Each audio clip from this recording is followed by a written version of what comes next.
Call this special council meeting to order. Madam Clerk, the roll call. All members of council are present, your worship, with the exception of Councillor Zanko. Are there any disclosures of pecuniary interest? If there are none, can we have a motion to go into closed session? Yes, Your Worship. Moved by myself, seconded by Councillor Luberts. The council does now go into closed session at 5:31 p.m. to discuss the following pursuant to Section 239(2)B of the Municipal Act 2001, personal matters about an identifiable individual, including municipal or local board employees, remanagement, supervisory, and exempt employee salaries, administrative plan review. Are there any questions or comments? All those in favor? None opposed, that is carried. Worship, moved by myself and seconded by Councillor Dubineau, that council does now rise and reconvene from closed session at 6:05 p.m. with no report. Are there any questions or comments? All those in favor? None opposed, that is carried. Councillor Noyes, you have the next resolution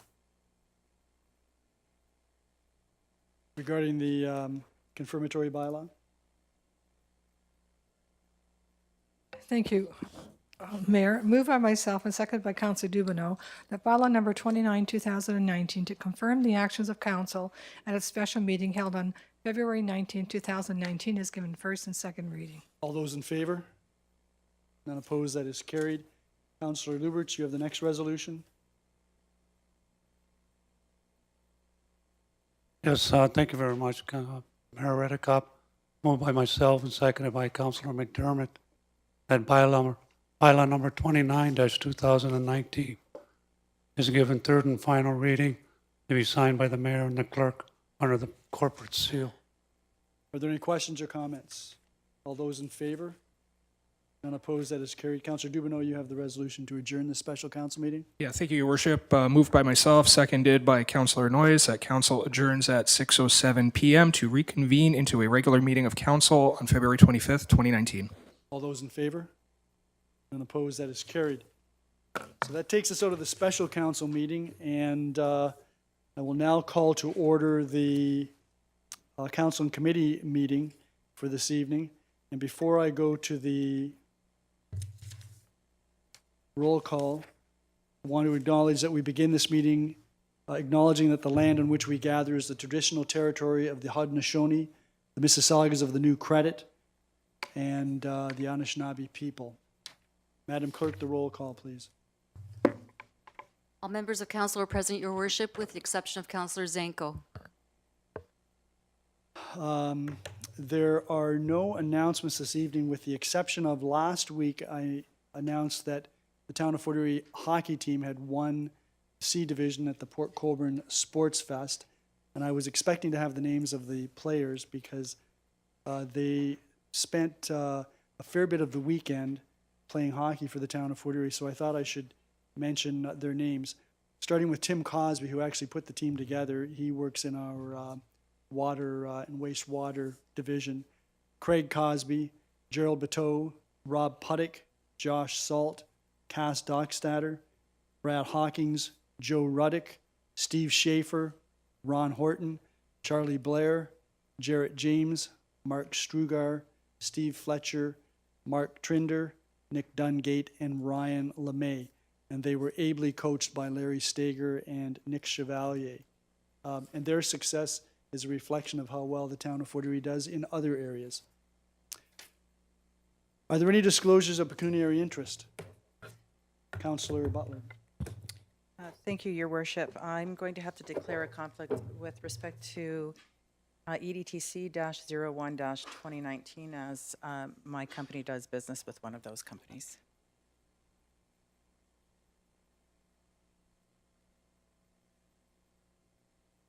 What is it? Report EDTC 2019. Okay. Are there any other disclosures? If not, then we have some notices of upcoming public meetings, primarily relative to the budget. Our third Council and Budget Committee meeting is tomorrow night, February the 20th, and we'll be dealing with the library and the EDTC budget. On Tuesday, March the 5th, we'll be dealing with the general levy operating budget and assessment analysis. Those meetings take place at 6 p.m. here in the council chambers. We'll then be dealing with adoption of budget bylaws on February the 11th. That was last week, so we've already done that. So the next one, that's supposed to be March the 11th? Madam Clerk? Yeah. So we've already done it, so we don't need to have it as an announcement. So then we're not going to be dealing then with the general levy and general capital budget until March the 25th. Is that correct? And then on April the 8th, we'll deal with the general. So, Madam Clerk, this is a little complicated here. Monday, March the 25th, general levy and general capital budget. Monday, April the 8th, general levy and general capital budget if necessary. So if we don't complete it by Jonathan? Okay. So in the future, try to make it less confusing for the mayor. You really have to dumb that down. Okay, so we have a public meeting this evening. It's a draft plan of subdivision and combined official plan and zoning bylaw amendment application with respect to Royal Oak property developments. This is under the Planning Act. A member of our staff, Kernahan, will be providing council with background information, and then we will hear from the developer, and then anyone who wishes to speak in favor of the application, and anyone who wishes to speak in opposition to the application. So, good evening, Mr. Kernahan.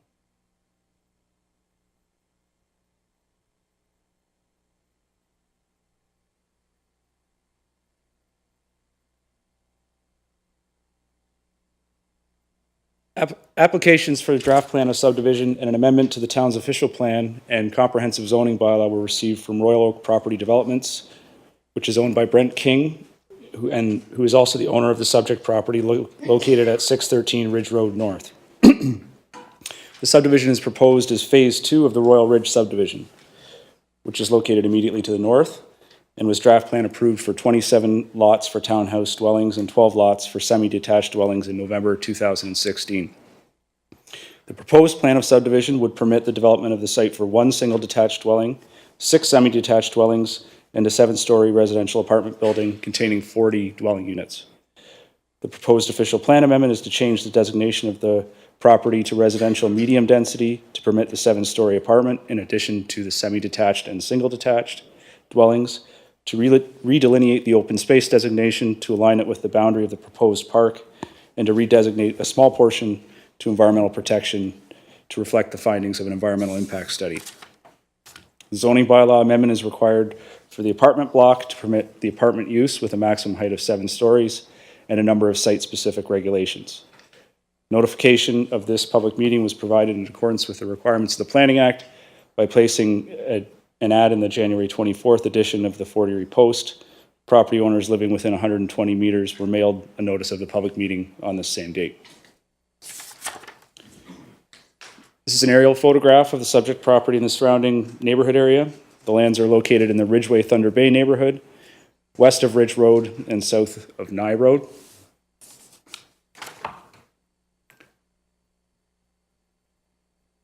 Subject property is approximately 150 meters north of Hazel Street and is across from the former Ridgeway Crystal Beach Secondary School. It's currently occupied by a single detached dwelling. The area of the property adjacent to the dwelling to the south is the future site of a sales center for Phase 1 of the Royal Ridge subdivision. Land uses surrounding the subject property include the following. To the north, as I mentioned, is Royal Ridge subdivision Phase 1 and a single detached dwelling. To the south is are single detached dwellings and vacant residential lands.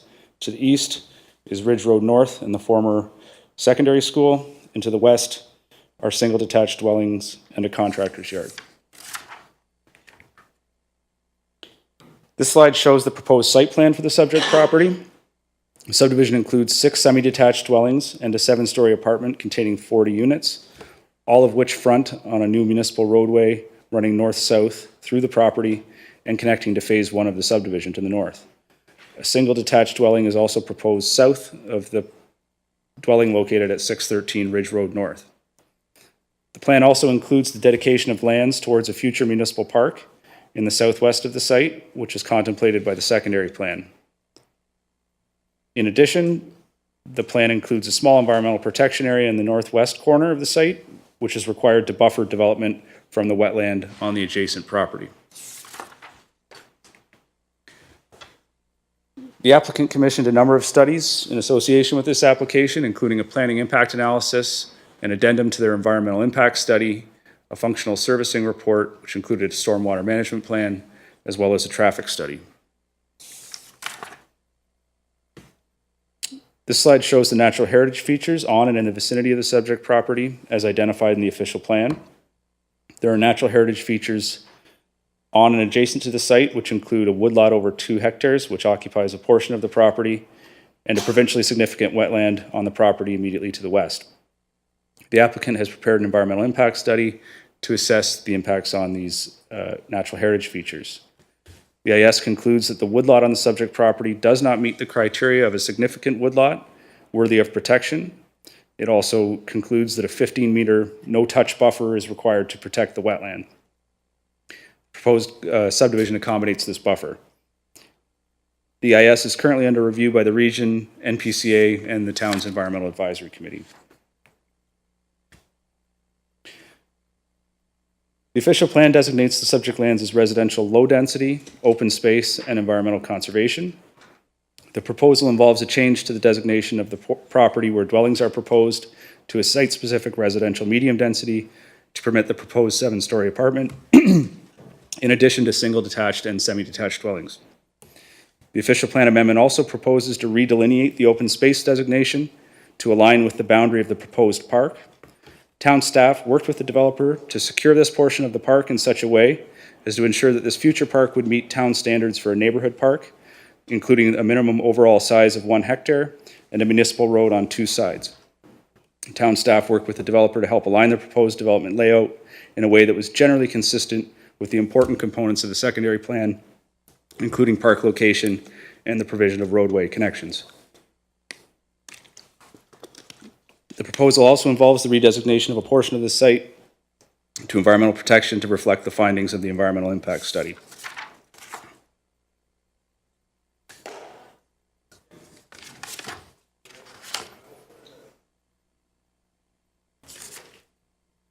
Oh. Sorry.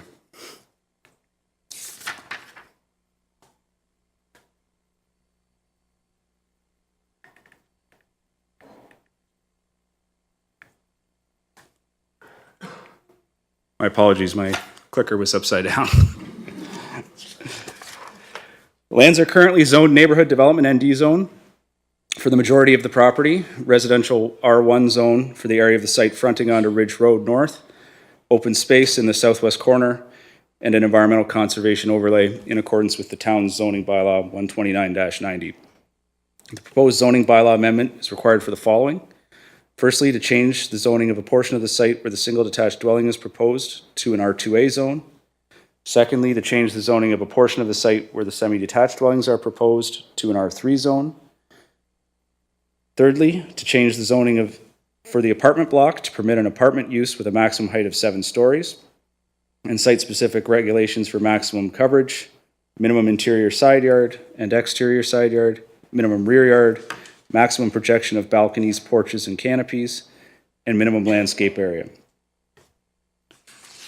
In addition, to change the zoning of a portion of the property adjacent to the wetland to environmental protection.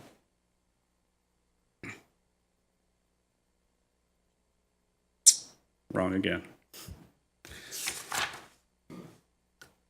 This is a view of the subject property looking west from Ridge Road North. Shows the existing dwelling and the area of the site where the future sales center will be located to its south.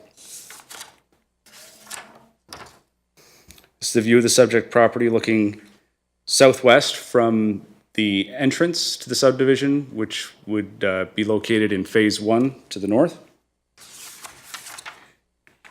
And that concludes my presentation. Thank you. Thank you very much, Mr. Kernahan. Note that we haven't received any comments yet from either the region or the Conservation Authority. Is there a reason for that? The timing of the circulation, when we have subdivisions, we have to give at least 45 days for them to provide comments, and that deadline just hasn't quite hit us yet. It comes in next week. They have a habit of coming in towards the end of our commenting period. So if they're allowed 45 days, isn't it premature to be bringing this type of application before us prior to that? Typically, we have done that in the past with the hope that they would give us comments in advance of the public meeting, but certainly their comments would be included in the recommendation report in the future. Right, I just know, I only raise that, and I appreciate what you're saying, because I know that the town is looking for a visual impact assessment before moving this thing forward. That's correct, Mayor. That will give us some additional time, and I submit to you that it'll give us an additional public meeting to reflect on that as well. Right. Any questions by members of council? Councillor Noyes and then Councillor Butler. Thank you, Mayor Redcott, to Mr. Carnahan. Thank you for your presentation. My question is regarding, are there any dead-end roads on this plan?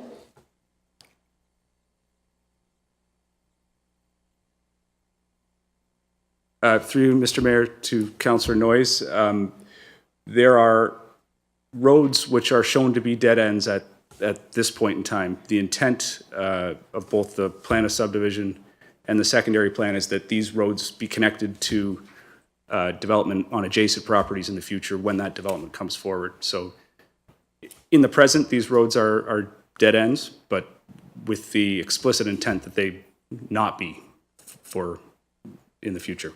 I can continue. Yes. In regards to delivery of fire services or emergency services, is there going to be perhaps not a roundabout, but someplace that the trucks or the ambulance can turn around and make sure they don't get?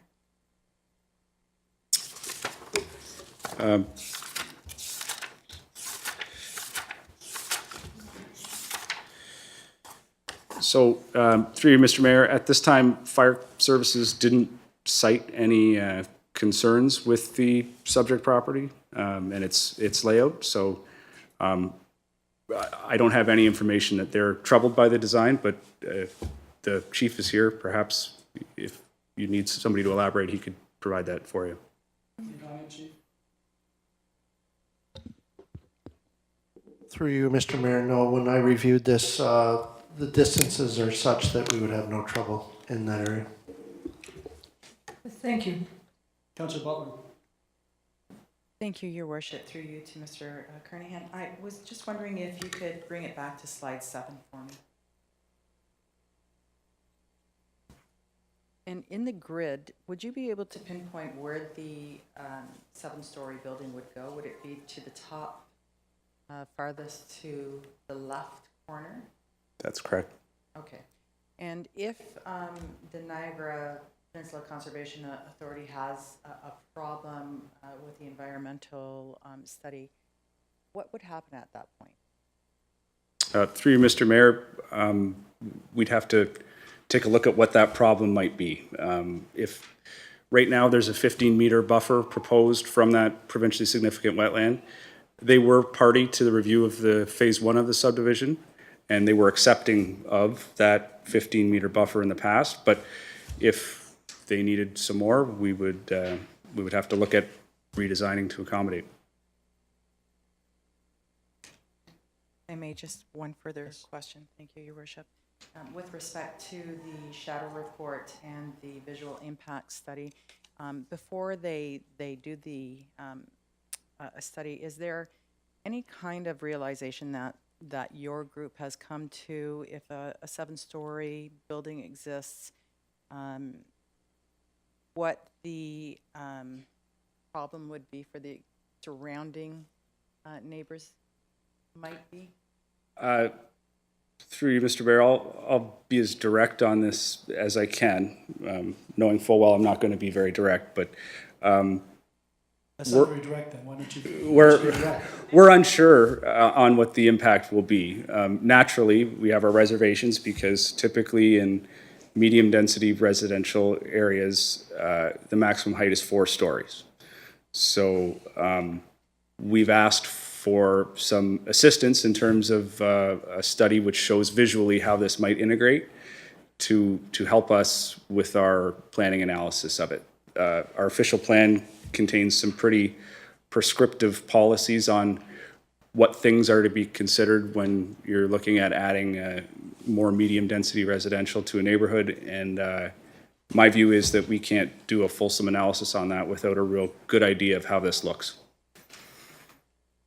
Any other councillors? Thank you very much, Mr. Kernahan. And if the proponent, Mr. King, is here, we'd like to hear from you. Good evening.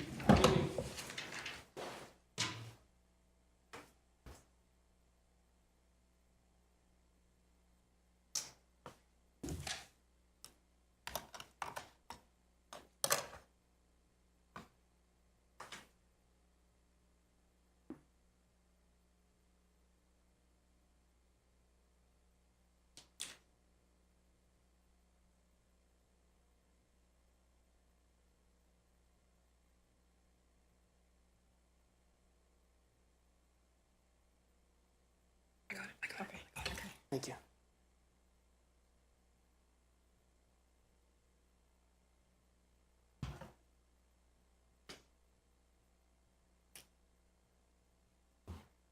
Good evening, Mayor Redekop, councilors, staff, members of the public.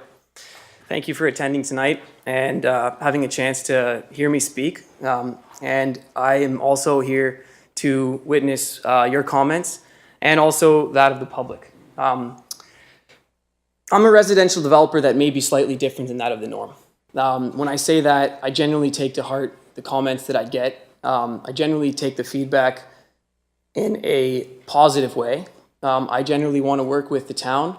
I want to work with the residents, and I want to make this town the best place we can make it. I've moved from the GTA to Niagara Region and now live here with my family and my 2 children. We use the community services just like the rest of the people here do. I intend on making this my home, and I intend on developing in this community for many years to come. And I want to have I want to foster an open and fair process and relationship with everyone in this room and everyone who couldn't make it here tonight.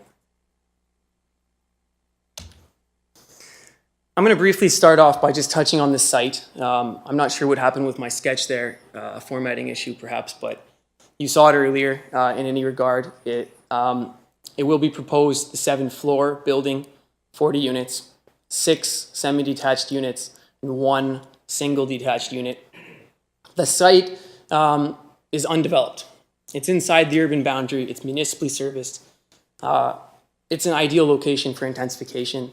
It's the kind of property that the town of Fort Erie wants developed. It's the kind of property that has been sought after by many other individuals over the years who've come to me and asked me if they could purchase this property from me in the last year and a half, certainly. And it's a property within the secondary plan that has been earmarked for development and has conceptual roads running through it. So it's definitely a property that will maintain the charm and beauty of Ridgeway. I believe it's aesthetically a pleasing development that will certainly add value to the area. And furthermore, it's providing shared utilization of stormwater management facilities. So from a planning perspective, it's smart. We're not putting 2 storm ponds in. We're really doing this the right way. And I'm sure you're probably wondering why it's taken so long. I mean, this process has been over a year and a half. We've certainly not rushed anything. We've taken our time. We've double-checked. We've rechecked. We've checked even 3rd and 4th times. And I'll go through that. I'll try to make my presentation as brief as possible tonight. But I really do think that what I have to say has to be heard. And it might not be easy to hear for some, but it does have to be heard.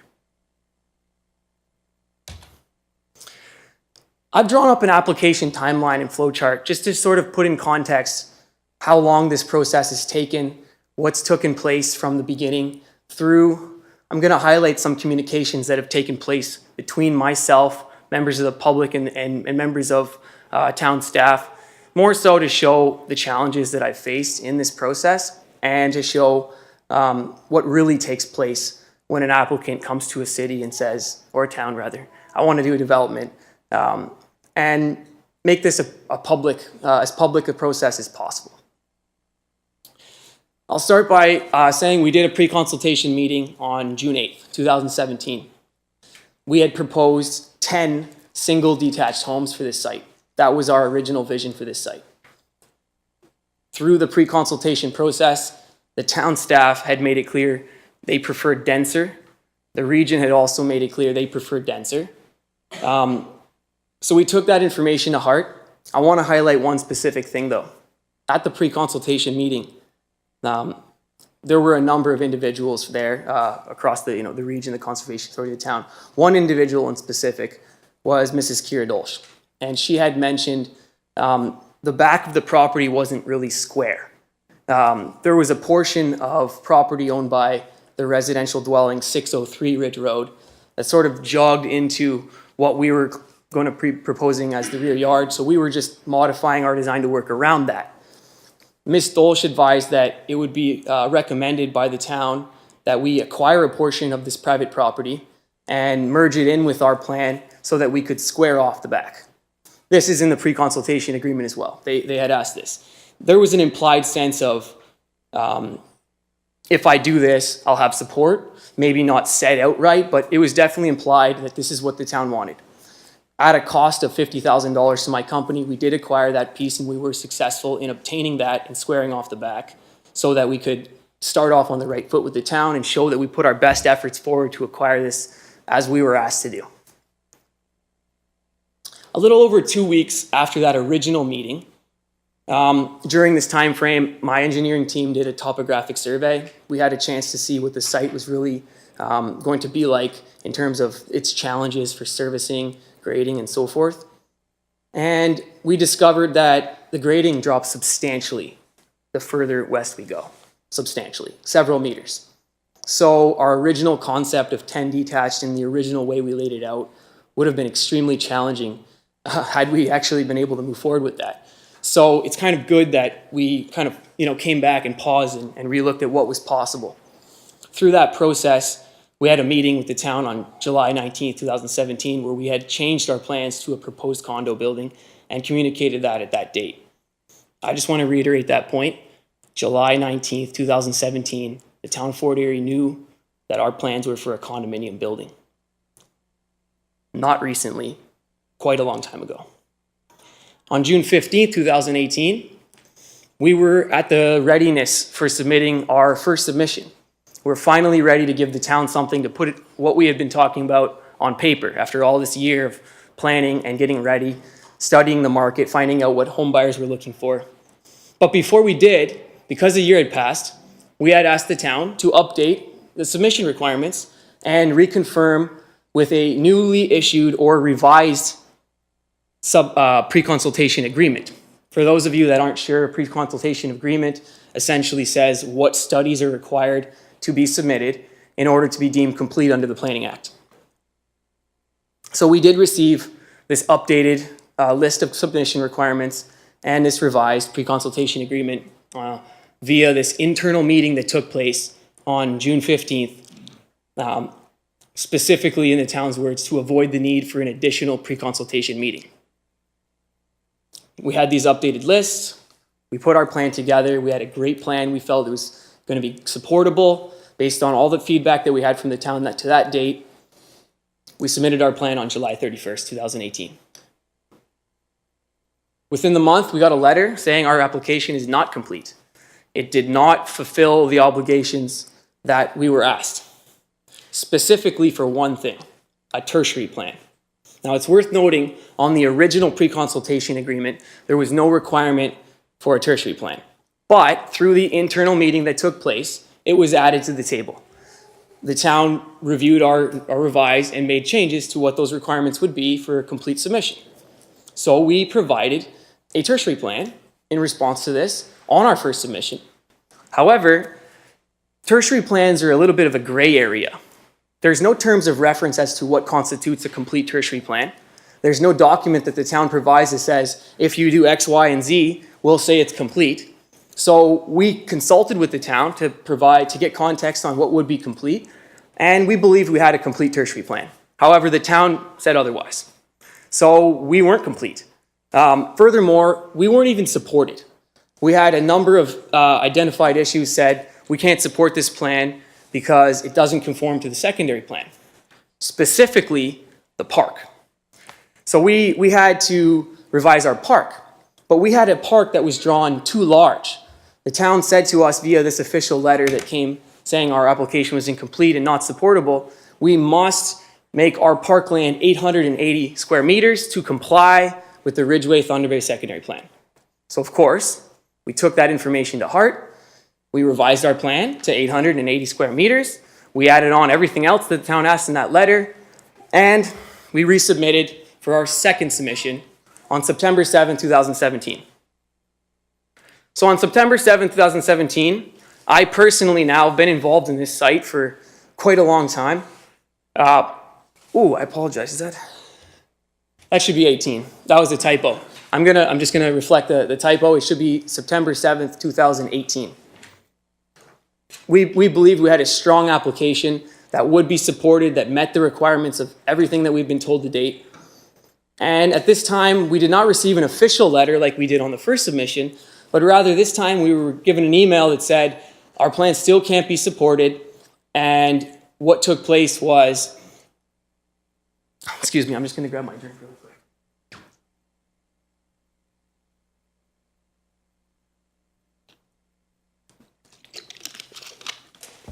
So as I said, we weren't being supported again.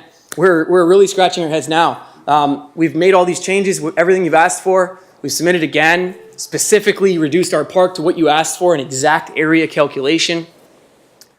And we were told we can't support this plan because your park doesn't conform to the Ridgeway secondary plan. But wait a minute, the letter said 880. We gave you 880. What's wrong? Well, the town changed their position and said 880 is not the correct number. We want you to give us a lot more. In fact, we want you to raise that park now by 20 meters more. So first we were given an area calculation, which is easy for people to understand. Then we were given a linear calculation, raise this park by 20 meters over the width of your development. Well, it was obvious for me to ask, what's the area calculation requirement? The town wouldn't tell me an area the town would not tell me an area calculation requirement other than to say, we want a hectare. So at this meeting on October 5th, my team and I had discovered this new requirement that was just brought to the table to provide a 1 hectare park. Now, not just for our site. This park straddles across several properties, and this park is to be 1 hectare in total. So I've been told at October 5th. Of course, being this, already having done 2 submissions and already feeling that what we provided was fair, I was a little bit hesitant to want to provide something without getting a little bit more information. So I asked, why 20 meters? Where is this calculation coming from? Who calculated the 20 meters and where's the math to support it? And the town would not provide those calculations. Would not tell me why. The only thing I was told is the park must be 1 hectare in total. So your portion must be the right portion so that the whole park reaches 1 hectare.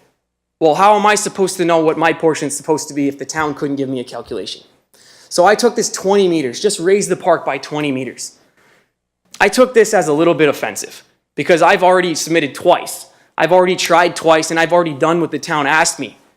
And now I'm saying, I will work with you. I will make this park right. I just want transparency. I want to know why. I want to see a document. So I asked, where is this coming from? I was told directly again by Ms. Kira Dolch. This is from the town of Fort Erie's Parks and Open Space Master Plan. In there, it says that this must be 1 hectare. And this has been ruled that this park must be 1 hectare. Okay, I'd like a copy of this open space master plan. My planning consultant asked for a copy and did not get a copy from the town of Fort Erie. This is a little bit upsetting to me as well. So now we've already done 2 submissions. We're having a little bit of conflict here. We're trying to figure out what to do.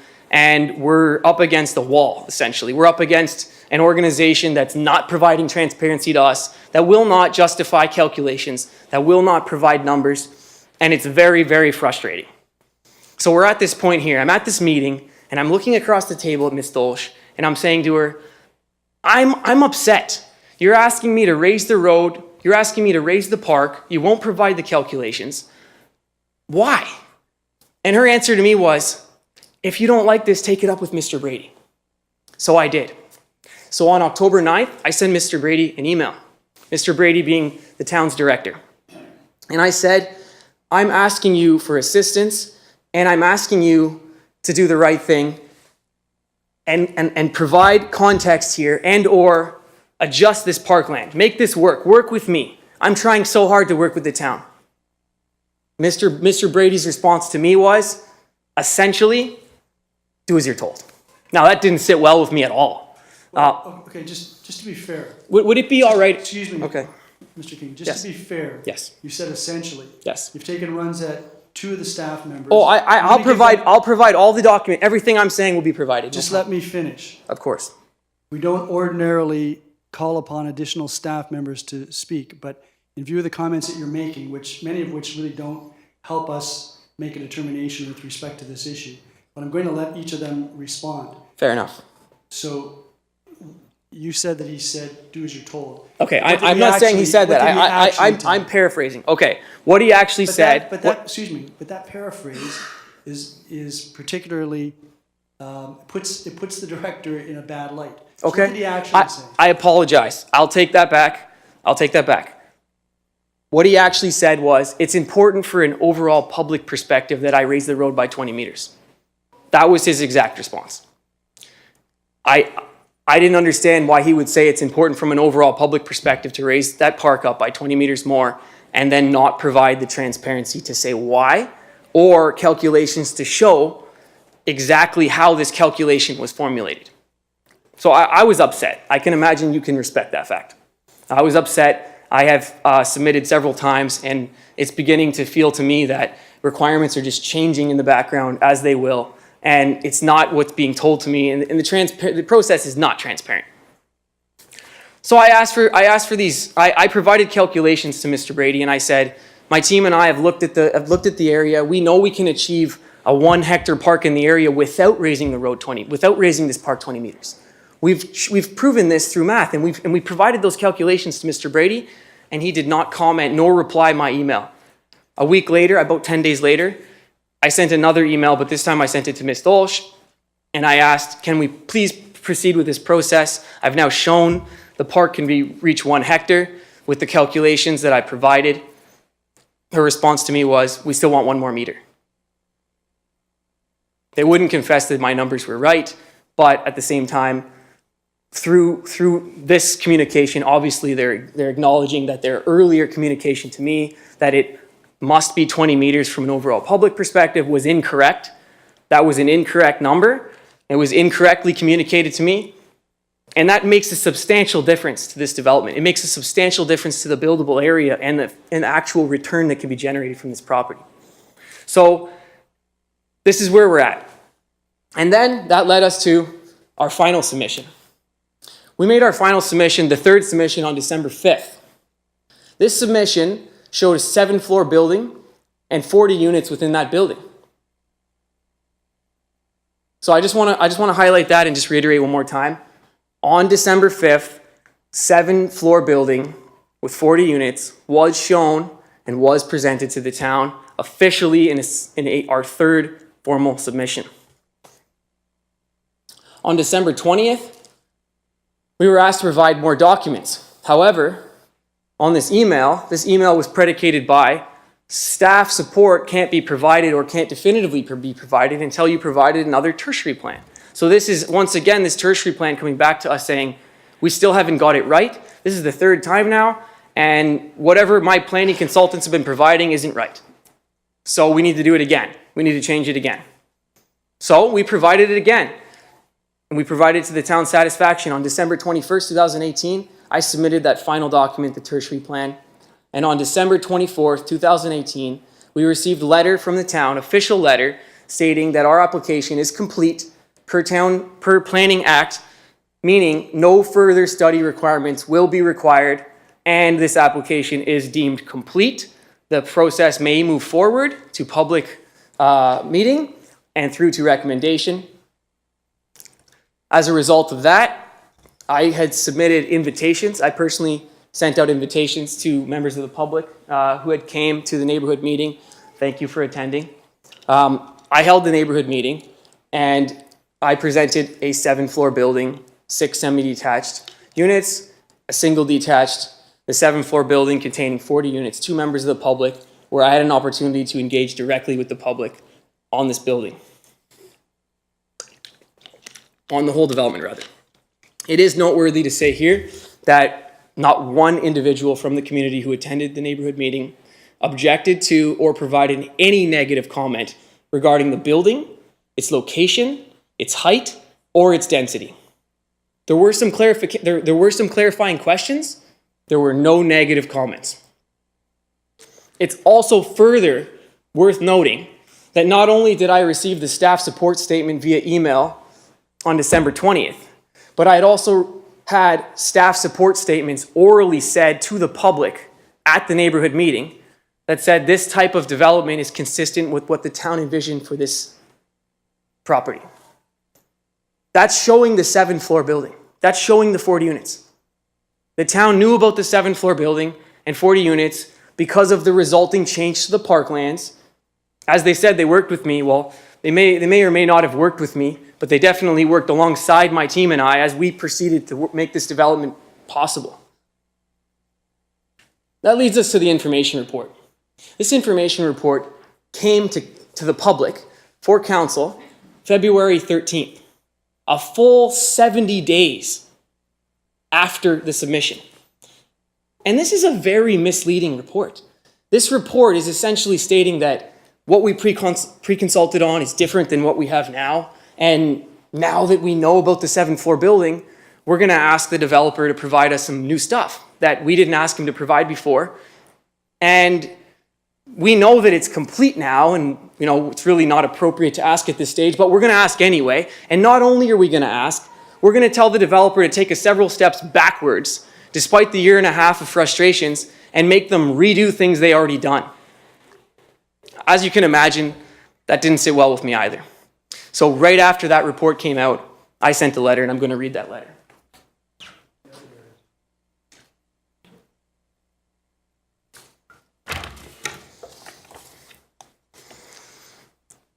Ms. Dolch, I'm writing this email to you as you are the Associate Director of Planning and Development and have been directly involved throughout this whole process dating back to 2014 from the beginning of Royal Ridge Phase 1 and 2. I want to start off by saying thank you for sending me the draft report PDS 10 2019 yesterday to review. I do have issue with it. In essence, contents contained within the report are misleading to the public as well as generally inconsistent with prior communications. This is the first time I'm hearing anything about town staff requesting for building elevations, a shadow study, visual impact assessment, and this is not the first time that previously unidentified requirements have been brought up throughout this process. In a nutshell, the town staff have shown no transparency and a total lack of willingness to work together for the benefit of the community. To reiterate, sending this new information to me via report to council is not only unprofessional, but does not foster an open and fair process.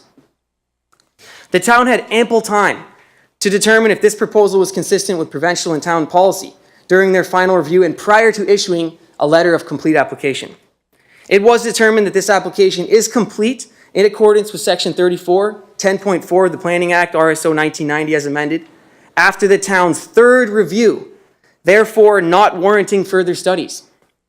After having the most recent submission for 48 days, town planning staff stated at the neighborhood meeting on January 22nd, what's being proposed is consistent with the general vision of development we had for this property. I want to pause here for a quick, and to Matt Kernahan's defense, he did predicate that by saying it's not a foregone conclusion and council still has to weigh in here. But he did make that statement to the public out here on January 22nd.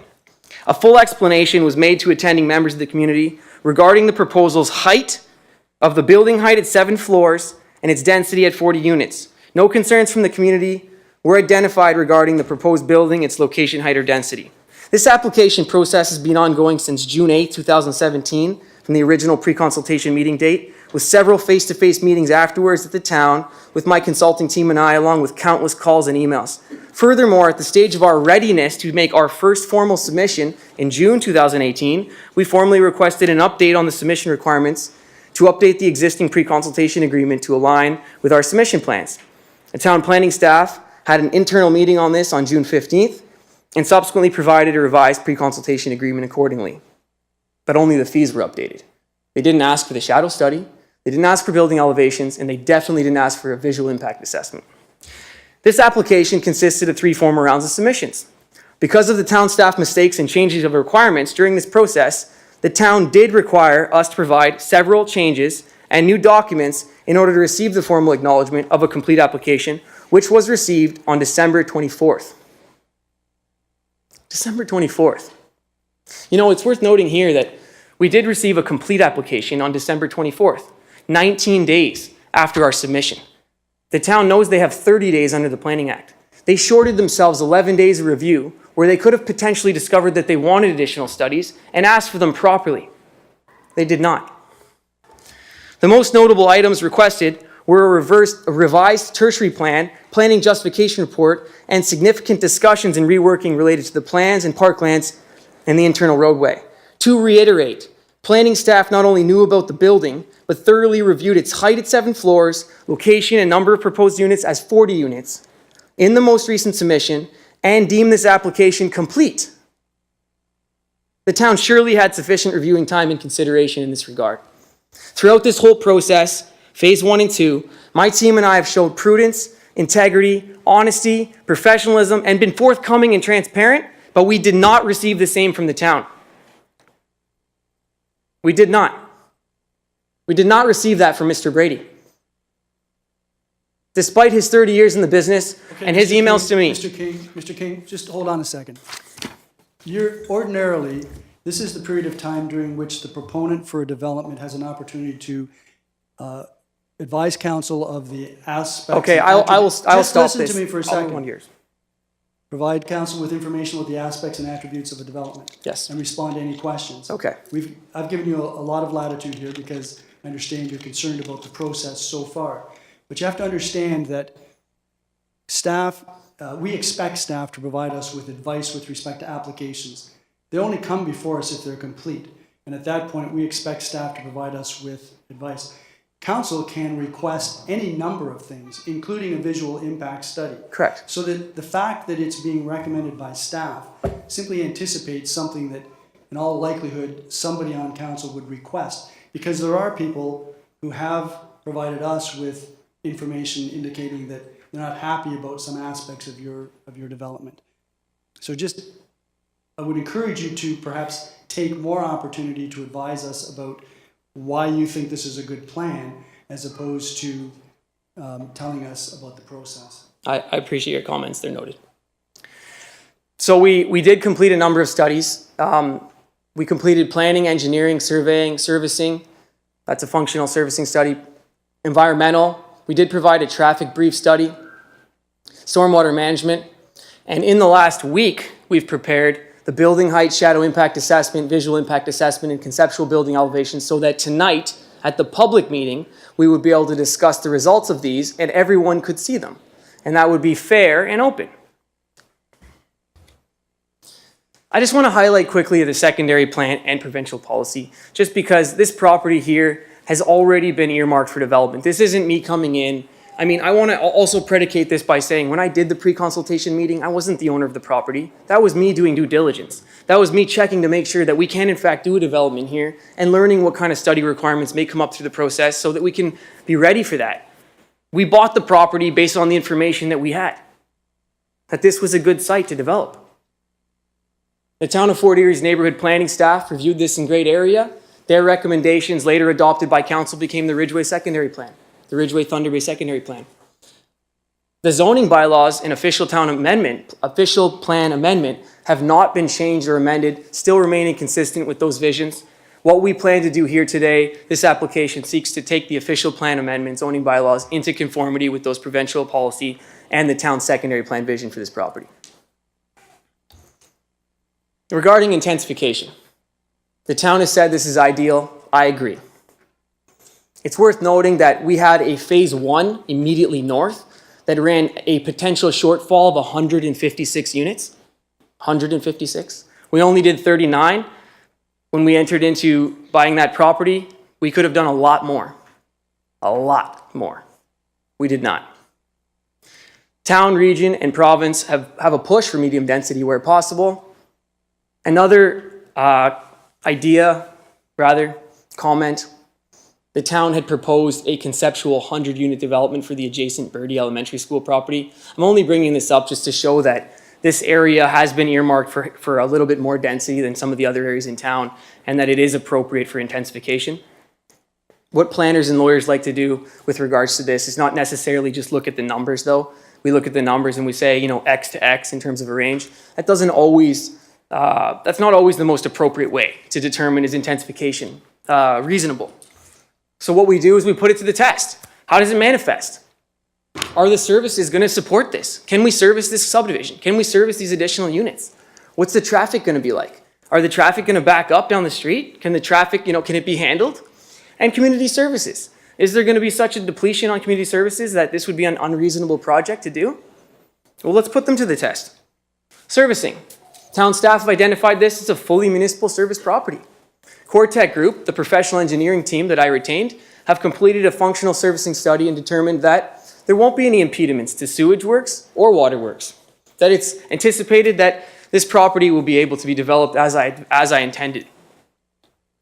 With regards to traffic, town staff have stated the intersection with Ridge Road North was reviewed extensively as part of the draft plan approval process and has been reviewed again as part of the final subdivision approval, which is currently underway for my phase 1. This intersection has been designed to meet town standards and no engineering or safety issues that have been identified. That comes out of the report PDS 10, 2019. Cortec Group, again, they say the same thing. The study concludes that the anticipated additional predicated traffic movements related to the already approved Royal Ridge subdivision and to the development of the subject property will not create any adverse traffic conditions on Ridge Road. This is something that's been reviewed and reviewed again. Community services. So it's a pretty big discussion of this particular development application with regards to this park. It's not just any ordinary park. It's actually quite a large park, a 1 hectare park. It's a neighborhood park. That open space in Parks Master Plan I referenced earlier says neighborhood park should be between 0.5 hectares and 2 hectares. I did find a copy online, even though I didn't get one from the town. And I think the 1 hectare park that we proposed here through this process is appropriate. And I was fine to provide it. I just wanted to know that what we were providing was appropriate and in the best interest of the public. And the town is in the process of improving available community services. I think everybody knows that. Crystal Beach and others, community services won't be a depletion issue here with this development. What are the potential impacts from the building? I think that's what a lot of people want to know. I think that's what we're here to talk about tonight in general, and I really want to have a good discussion on this. So I prepared these. This is a visual impact assessment. This is a conceptual street view from inside the subdivision on site, Street A. So if you were in the subdivision in your car or walking on the street, this is kind of what we would expect it to look like. We believe this to be a very well-designed, elegant building that adds value to the area and is pleasant to the eye. This image here, again, being inside the subdivision, doesn't necessarily tell people what it looks like from outside the subdivision. So we prepared a number of images outside the subdivision. I personally took these pictures on the weekend. My architectural team worked hard to get this done in time so we'd have it done for you tonight. This image here is taken from the southern limits of the development, but from Ridge Road, sort of on the edge of the driveway where the Ridgeway Secondary School is, looking across. As you can see, the building does go in behind, in its appropriate location, and it is visible. Of course it's visible. It's a 7-story building. But it is fairly pleasant to the eye. It definitely doesn't look like it's going to be an issue to anyone, and it's definitely something that would add value to the community at whole.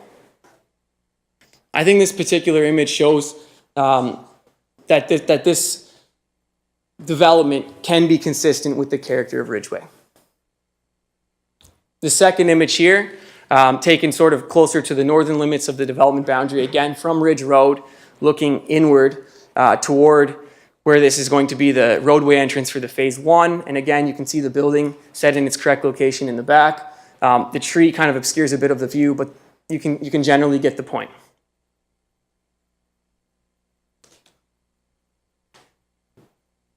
This next image here being from Nye Road, taken from a completely different angle and in a different way to sort of, try to be very comprehensive with this impact visual assessment to make sure that the public had a good opportunity to see it from different angles in different ways, in different lights, and sort of really grasp what it will be like in there. This image here is probably, you won't have a view of this for very long. I would imagine that this vacant lot won't be vacant forever. Further that, there's an entire development between that building and what we're seeing here, and that's Royal Ridge Phase 1, which isn't built yet. So when Royal Ridge Phase 1 is built, there'll be even less of this building that will be viewable from this particular vantage point. Nonetheless, it does show the building in its location. Here's the conceptual building elevations. What you're looking at is the front elevation and the left elevation, and the rear elevation and right elevation. Now what we're going to look at here, so my architectural team took a look at this and quickly said, there's hundreds of feet between this building and the closest existing residential. There's not going to be any impact. But I wanted something to show you. I didn't want to just say that, and I didn't want you to just take my word. So what we prepared for you here is a simulation that actually does show a full cycle on the March equinox, which before I play it, I should just predicate that by, there are 2 times in the year where shadows would reach their most extreme. One would be on March 21st and the other would be on September 21st, with the remainder of the year where the shadows would be much tighter to the building envelope. So what we wanted to show you was the most extreme example of how the shadows would look on the day where the shadows are the most extreme in the year.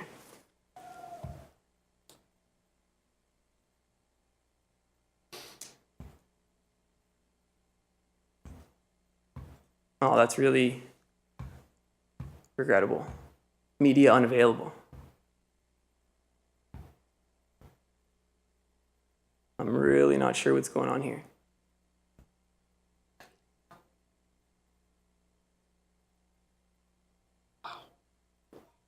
Okay. Well, is this a laser pointer? Which one is the laser pointer?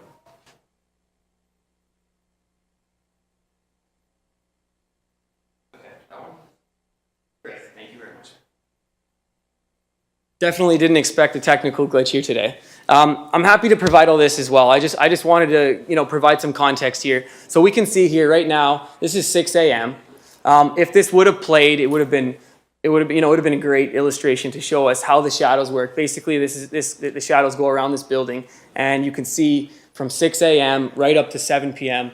As the shadows go around the building, they come here, they touch this side, and they come around here in the evening. Now, the shadows don't reach this limit. They stay into this limit. They do affect these 6 units, but those 6 units are within the subdivision. They're not existing, and they're not subject to protection, as they would be for these existing dwellings out here. So this simulation does conclude, without a doubt, that there is no shadow effects that cast over any of the existing neighborhood in terms of their amenity space or their homes. It's worth noting as well that for there to be considered a negative effect, even if the building were substantially closer and there were a shadow that did cast over, that the shadow would have to be more than 2 hours, like in a particular location, before someone would be able to say this is substantially negative. The shadow doesn't even affect them though. So it's not an issue at all, but it's unfortunate it didn't play, and it worked on 3 computers that I tried it on prior. I didn't expect that it wouldn't work. But again, I'm happy to email it to you as soon as I get back to my office tonight. In conclusion, we have submitted a complete application. It has been deemed complete by the town planning staff. We have received town support statements indicating that this is the type of development the town envisioned for this property. We've followed and satisfied all Planning Act requirements. We've shown definitively no negative impacts via shadow, traffic, servicing. And we believe that after over a year and a half and many, many challenges, that we've provided something that is complete and should be supportable. I would respectfully request that council take what I've provided. Obviously, it really doesn't look too good that that didn't play for me. I'm happy to provide it to you. But what I am respectfully requesting is that you allow me to continue this process and not take 2 steps backwards and direct council to provide a recommendation report given the information that's been provided to you and via this public open process. I'd be happy to take questions if anyone has any questions. Clarify that again. What is it you're asking us to do? I'm asking you to allow me to continue the process as was promised to me. So tonight is the public meeting. The next step would be the recommendation report. Town's suggesting that we should take 2 steps back. I'm suggesting that we should be continuing as was promised, and I've shown no negative impact definitively. So I don't believe, personally, I don't believe that it's required to redo meetings. Certainly the meetings that have already been done and have been successful, and that any new information that would come out of these meetings wouldn't bring any new information that hasn't been discussed tonight. Thank you very much, Mr. King. Any members of council have any questions? Thank you very much. Thank you. Ms. Dolch, ordinarily we wouldn't be going back to staff, but in view of the comments that were made, I think it's appropriate that you provide us with some responses. I apologize quickly before I pull this USB stick out.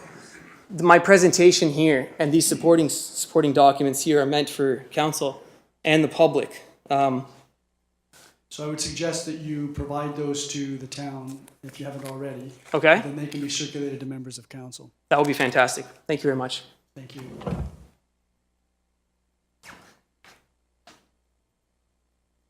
Thank you, Your Worship. I'm going to ask Matt to join me because he was the one who handled the processing of the application, and I just came in certain segments. I don't know if you were making notes, but there were a few things that were said that you might want to respond to. Yes. So in terms of pre-consultation, we'll just start with it right from the beginning. I'll try to make it as brief as we can. They did pre-consult on singles. It wasn't a condo block at that time. And we did identify in that pre-consultation a tertiary plan was required. I know he indicated, we never indicated that one was. It was detailed. I think we even referred to it as a tertiary plan. Yeah, if I may, just to provide some context and perhaps refresh Mr. King's memory on just how the roles typically play out. When we receive a plan which deviates from the town's secondary plan, we ask that the applicant provide justification for why we should accept their plan rather than ours. And that justification really needs to be convincing in order for us to put our support behind an application, because as Mr. King mentioned, our neighborhood planner puts a lot of thought and effort into these neighborhood plans, these secondary plans, I should say, that he comes up with. So we need to be well convinced that any deviation from that also makes good sense from a planning perspective. So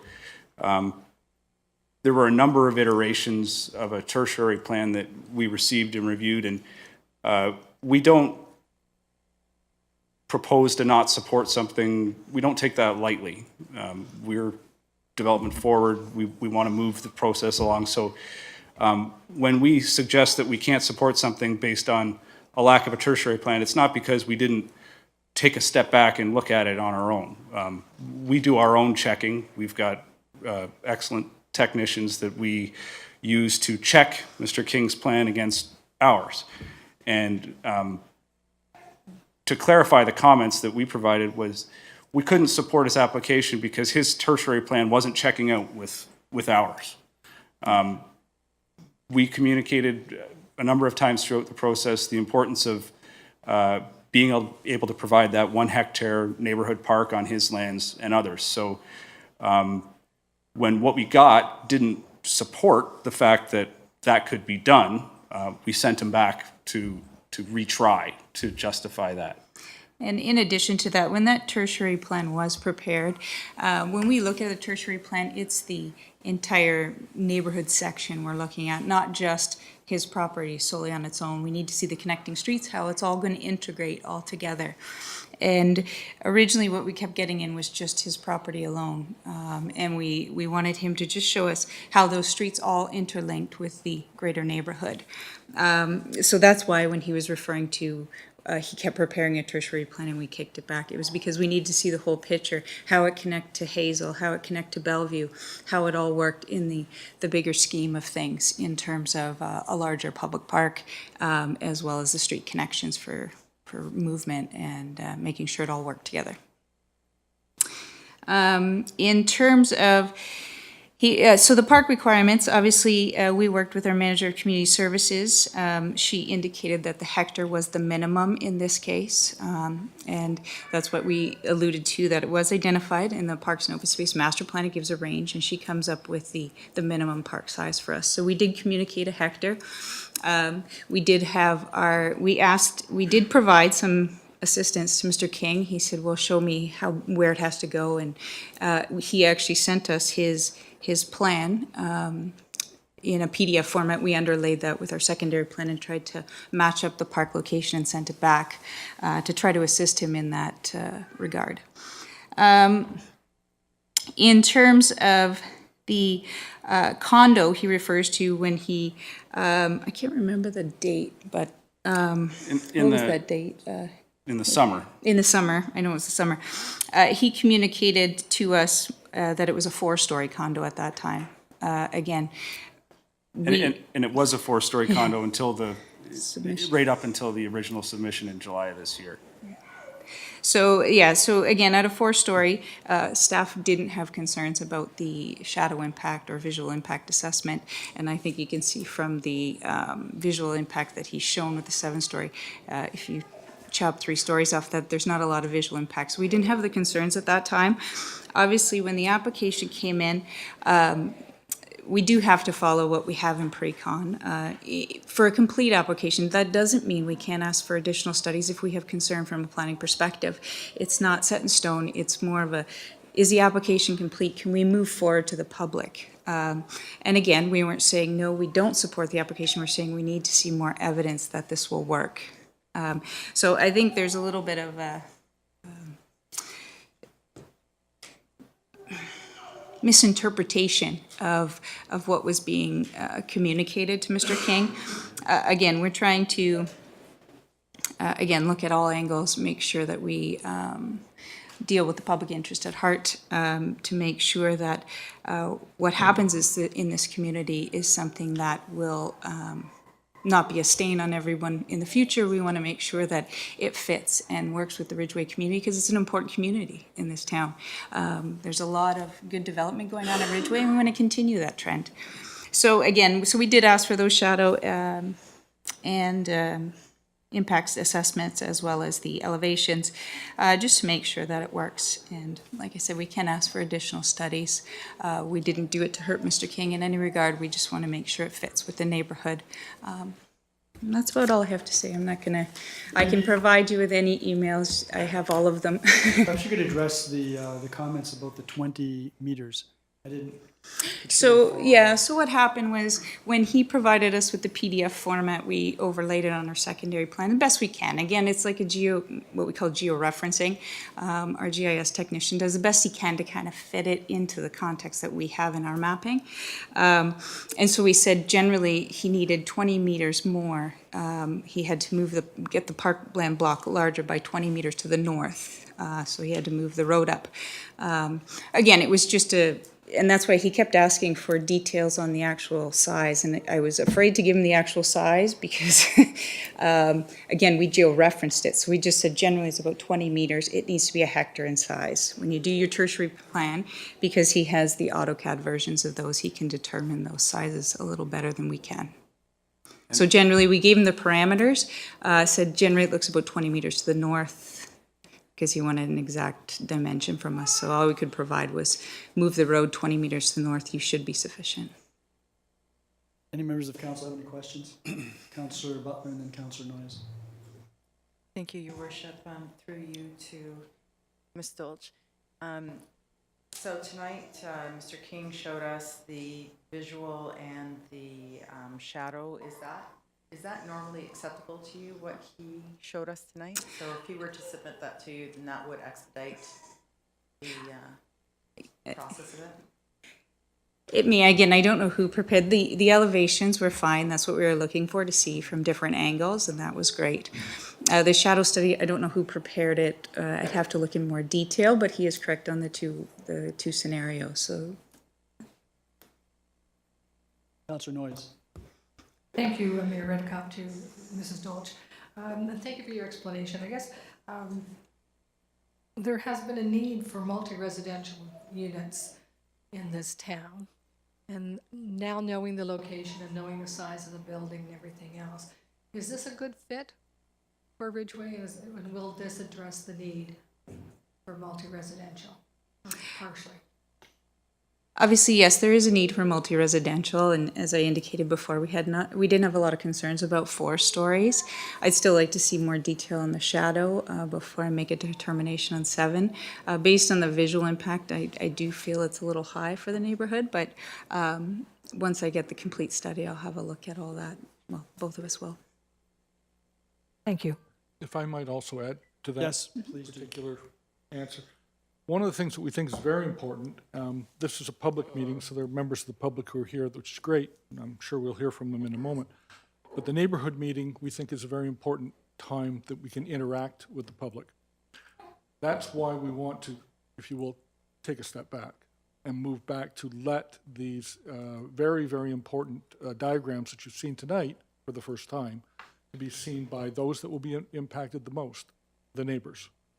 So if the neighbors now can see what the height of the building will be, I would be very much interested in their comments at that time. So I think that's one of the reasons why that we very much think we need to take a step back. We didn't have the information in front of us. Now that I've seen that information, I'm even stronger in my opinion that we need to take a step back to allow the neighbors to take a look at it. Okay. Councillor Luberts. Yes, thank you very much, Mayor Reddick. And I guess I'll direct my my question to Matt. And Matt, we've had this discussion before about applications that come before council. And it's always been my concern that it's our planning department, it's yourself or Kira or someone else that comes forward and does the presentation. And you've made it quite clear to me that it's not you that's making the presentation and asking council to approve it. It's just you're bringing forward a presentation that a developer has applied an application for this development to be approved. And the final decision is council's decision. Now, my question is, was that communicated to the developer of this here development as well? Is that clear to all the developers that you can submit your application, but the final decision lies with council? Through you, Mr. Mayor, absolutely. Yeah, That's so- always communicated. So in other words, like the mayor mentioned earlier, at this point in the game, council can ask for anything it wants over and above. So I would assume that during the process, you're looking at, well, council might want this, council might want that, and if there's changes made, then you know you have a pretty good pulse of this council and what we will ask for. So asking for additional, to me, would seem like that's the normal process. Would that not be true? If I can just add. And that is the case. Obviously, when we first start out in this process, we also have to address the concerns not only of council but of the public as they come forward. So we can't provide any assurances that we can support it all the way through. You know, there's things, it's not to say the concept isn't supported. Intensification in this area, yes, is supported. But in terms of details of the application, sometimes we have to take a step back and ask for additional things to address concerns of the public or to address concerns that we may have. And you're right on that point that we have to present the applications that's brought forth, correct. But we do have the ability to analyze it, listen to the council and the public, and come up with the best plan that we feel will work for the community and the Councillor long. Luberts. Yes, thank you very much, Mayor Reddick, if I may. And just the next question is, I know that the gentleman up here earlier was saying that when he was discussing things with staff was indicating that they were supportive of the development. But being supportive doesn't mean you're endorsing it, right? It's just, yeah, I can support you on bringing it forward, but the ultimate decision still lies within this horseshoe, right? That's correct. Okay, thank you. Thank you very much, Ms. Doles and Mr. Kernahan. So at this stage, we'll ask if there's anyone who wishes to speak in favor of the application. I'd like to say something else. Well, you've had your opportunity, Mr. King. You've had ample opportunity. I won't be able to respond to what we just heard. Well, there's still a process that is going to be underway, and you took up about 45 minutes. And I think we have a good understanding of where you are. I have some new information I'd like to. Well, I can't imagine that you would have new info. Want to be transparent? Then be transparent. Can't imagine that you would have new information that's arisen in the last 10 minutes. Yes.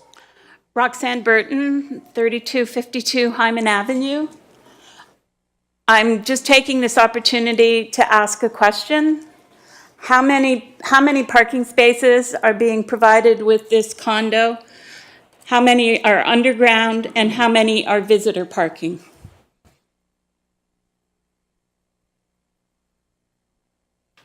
So, Mr. Kernahan, you'll make a note of that, and I presume that you'll refer to that in the recommendation report.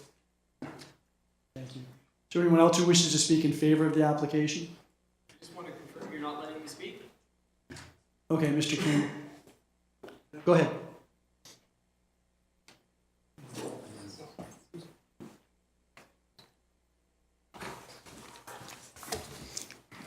Mayor Redekop, I don't mean to be challenging to this council at all. I just want to make sure that what is heard is clear and everyone has a chance to hear. I just want to quickly highlight that we had just heard Ms. Dolch come up and agree that they told me 20 meters, which was an incorrect calculation. There wasn't really a clarity as to why that was incorrect, other than that was just general. That's a vague statement when it matters to me. It matters to my business, it matters to my investors, it matters to my career, it matters to my life and my goals. These matter. Mistakes that are made when they first said it was 880 and then it wasn't, then it was 20 meters and it wasn't. These matter to me and are very important to me. Okay, Mr. King, we get that. We Okay. understand that. Okay, so I'll read. Something new that you wanted to add? Yes, please do so. there is. So we have a draft approved subdivision, phase 1, and we are still not in final approval yet. It's been a long time. Everybody knows we got that approval back in 2016.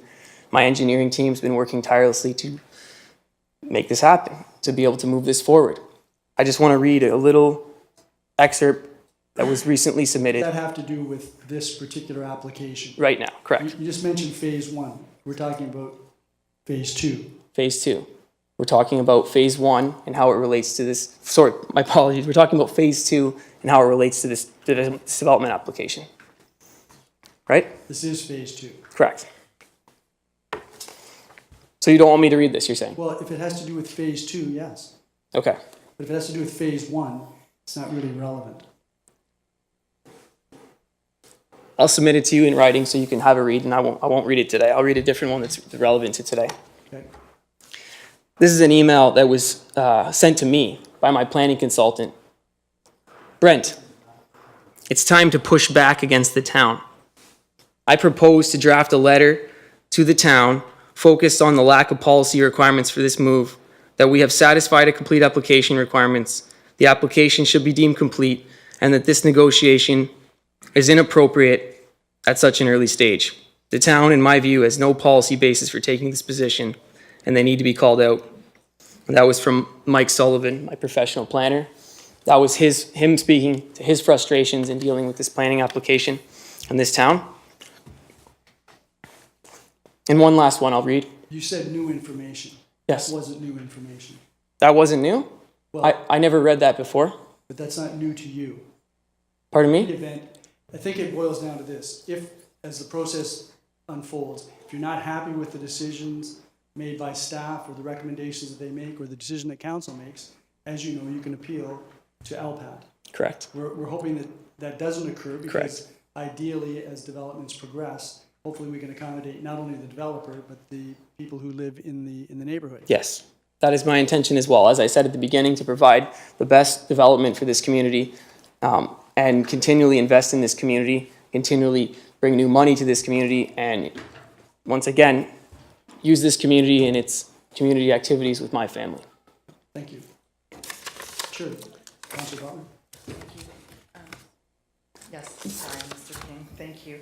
I just wanted some clarification. In this report, it says that it's a 7-story residential apartment building, but people are saying that it's condominium. Which one is it? Well, a condominium is an ownership style, like freehold is an ownership style. It is an apartment building. We're proposing it as a condominium style apartment building.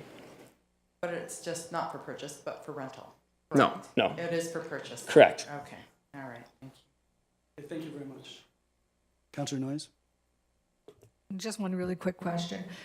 I hear some of the concerns is about the 7th-story and 4 would be better. But if in the event, and I'm not saying this is going to happen, if you had to reduce it to 4 stories, how would that change the per unit price? Would it change it significantly? At this point in the game, I couldn't comment on a per unit price. Considering that this change to 7 floors was prompted by the town's request to make the park larger, therefore reducing the amount of area we had to build the building on, reducing the amount of area we had for parking and et cetera. We were told by the town that they would work with us on parking and setbacks. But this building height increase was discussed with the town at the meeting. It was proposed and reviewed by the town and ultimately deemed complete by the town. Okay, thank you. Okay, just so that I'm clear, because I want to make sure that I'm perfectly clear and crystal clear on this, and so that all the council members know, and all the members of the public. You just said that the 7-story condo building was proposed by the town staff. Is that what you just said? If that's what you heard, if that's what I said, that was an error. If they never proposed that. Okay, that's what you said. Is it? Yes, it is. I don't recall saying that. What happened So is. just to be clear, you proposed the 7-story building? Okay, what took place is we had a 4-story building proposed. Town staff said, make this park way bigger. That park directly reduced the amount of area we could build on in the condo area. The condo building had to be completely changed. It had to be reworked anyway because we just lost a lot of space that now became park. So as a result of that, it was communicated to town at the meeting that building height going up could be an alternative that town said we would look at that as an option. That was discussed. It wasn't proposed by the town to go to 7. My team and I proposed to go to 7. Let the record reflect that my team and I proposed to go to 7. There was discussions with the town about going up because we were losing buildable area in the footprint. Going up was an alternative that was discussed with the town and ultimately proposed and accepted as a complete application. Okay, now you're conflating the process with the recommendations of staff. There's a process whereby you do certain things with respect to an application to amend the official plan and the zoning bylaw. Once you've completed all the aspects of that application, it's then deemed by staff to be complete, which means it can then be brought forward to council. Doesn't mean that they're approving. Oh, of course. I never said they were approving. I understand that you guys ultimately, sorry, you guys. What I meant to say, I understand that council and the mayor ultimately decides the approval or not, and ultimately decides if this will move forward for recommendation or not. But I'm still not clear that you're clear that just because it's deemed to be a complete application, that doesn't mean that staff necessarily supports it on all fours. I understand. Staff telling me they supported it said they support it, but that's not the indication. Staff saying it was complete and then allowing me to move forward with the neighborhood meeting. I did the neighborhood meeting. They knew that. They knew the success of it because they had the results of it, and then allowed the process to continue all the way up right until the the information report. If town staff had this concern and there was a concern about having a visual impact building studies, why wasn't that communicated to me before? If I were to ask one question of this council to ask planning staff, why did they not identify the shadow study, visual impact study when the process was still in incomplete status? Okay. Thank you very much, Mr. King. Thank you. Is there anyone else who wishes to speak in favor of the application? Anyone who wishes to speak in opposition to the application? Mr. Kidd, please come forward.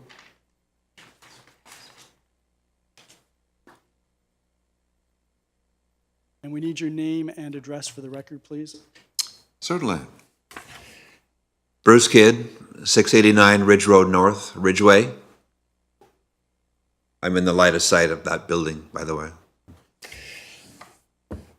Good evening, Mr. Mayor, Town Council, members of the public who are here. I'm hoping to defend our position, as that's for those other than the living inside the 120 meter, it's our first knowledge and our first opportunity to actually speak to this even though I understand there's been apartment discussions on October the 5th of last year, December the 5th of last year, park of 880 square feet going in, 4 stories, 7 stories, who actually knows what the discussion was actually all about. All I know is that this is actually our first opportunity to have an opportunity to speak, even though I understand there was a presentation made to the public, as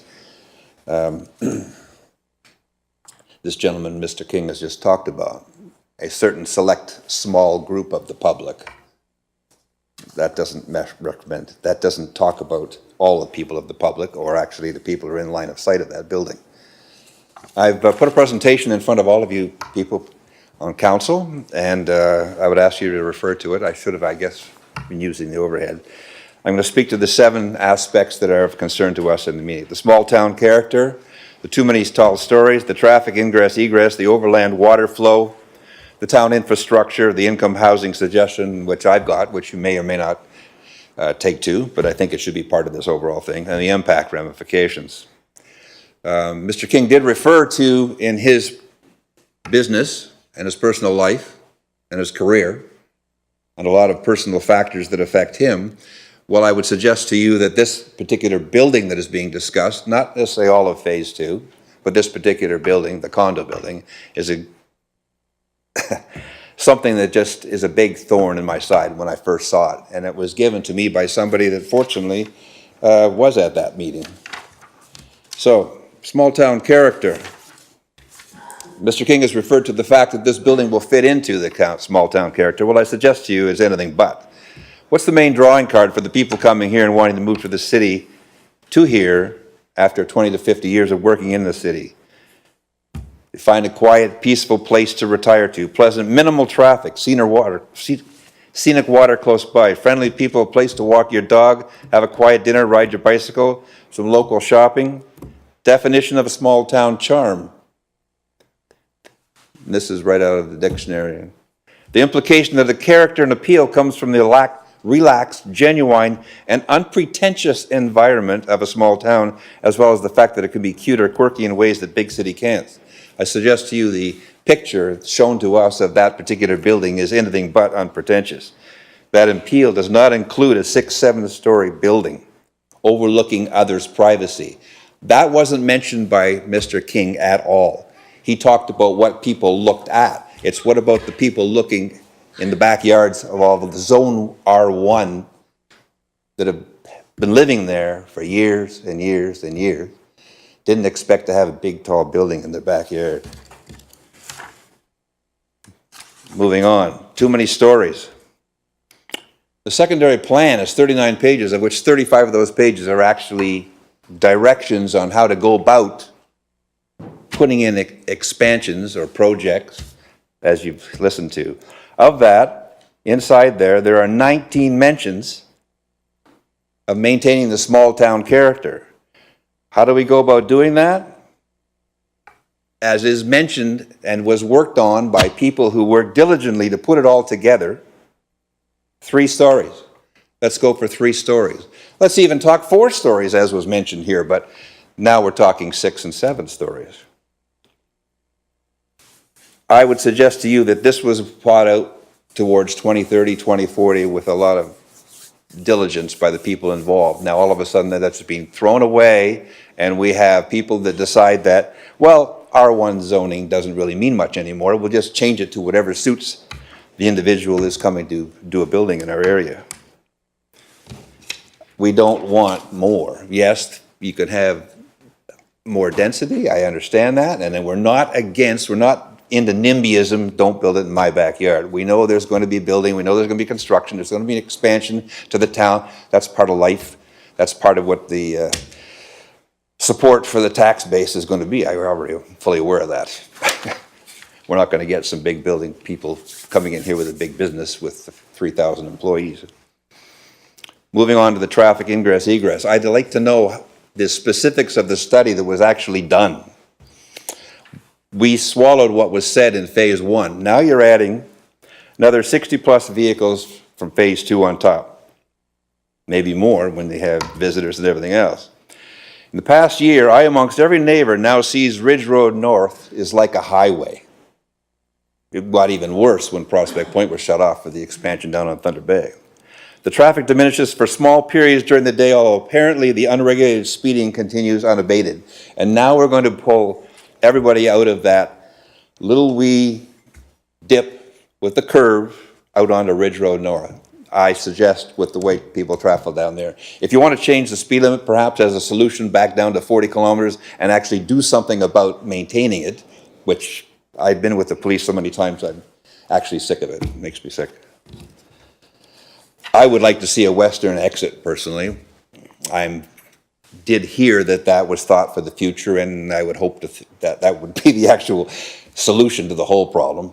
I don't know if that could be done or not, but I'd like people to at least think about going that way.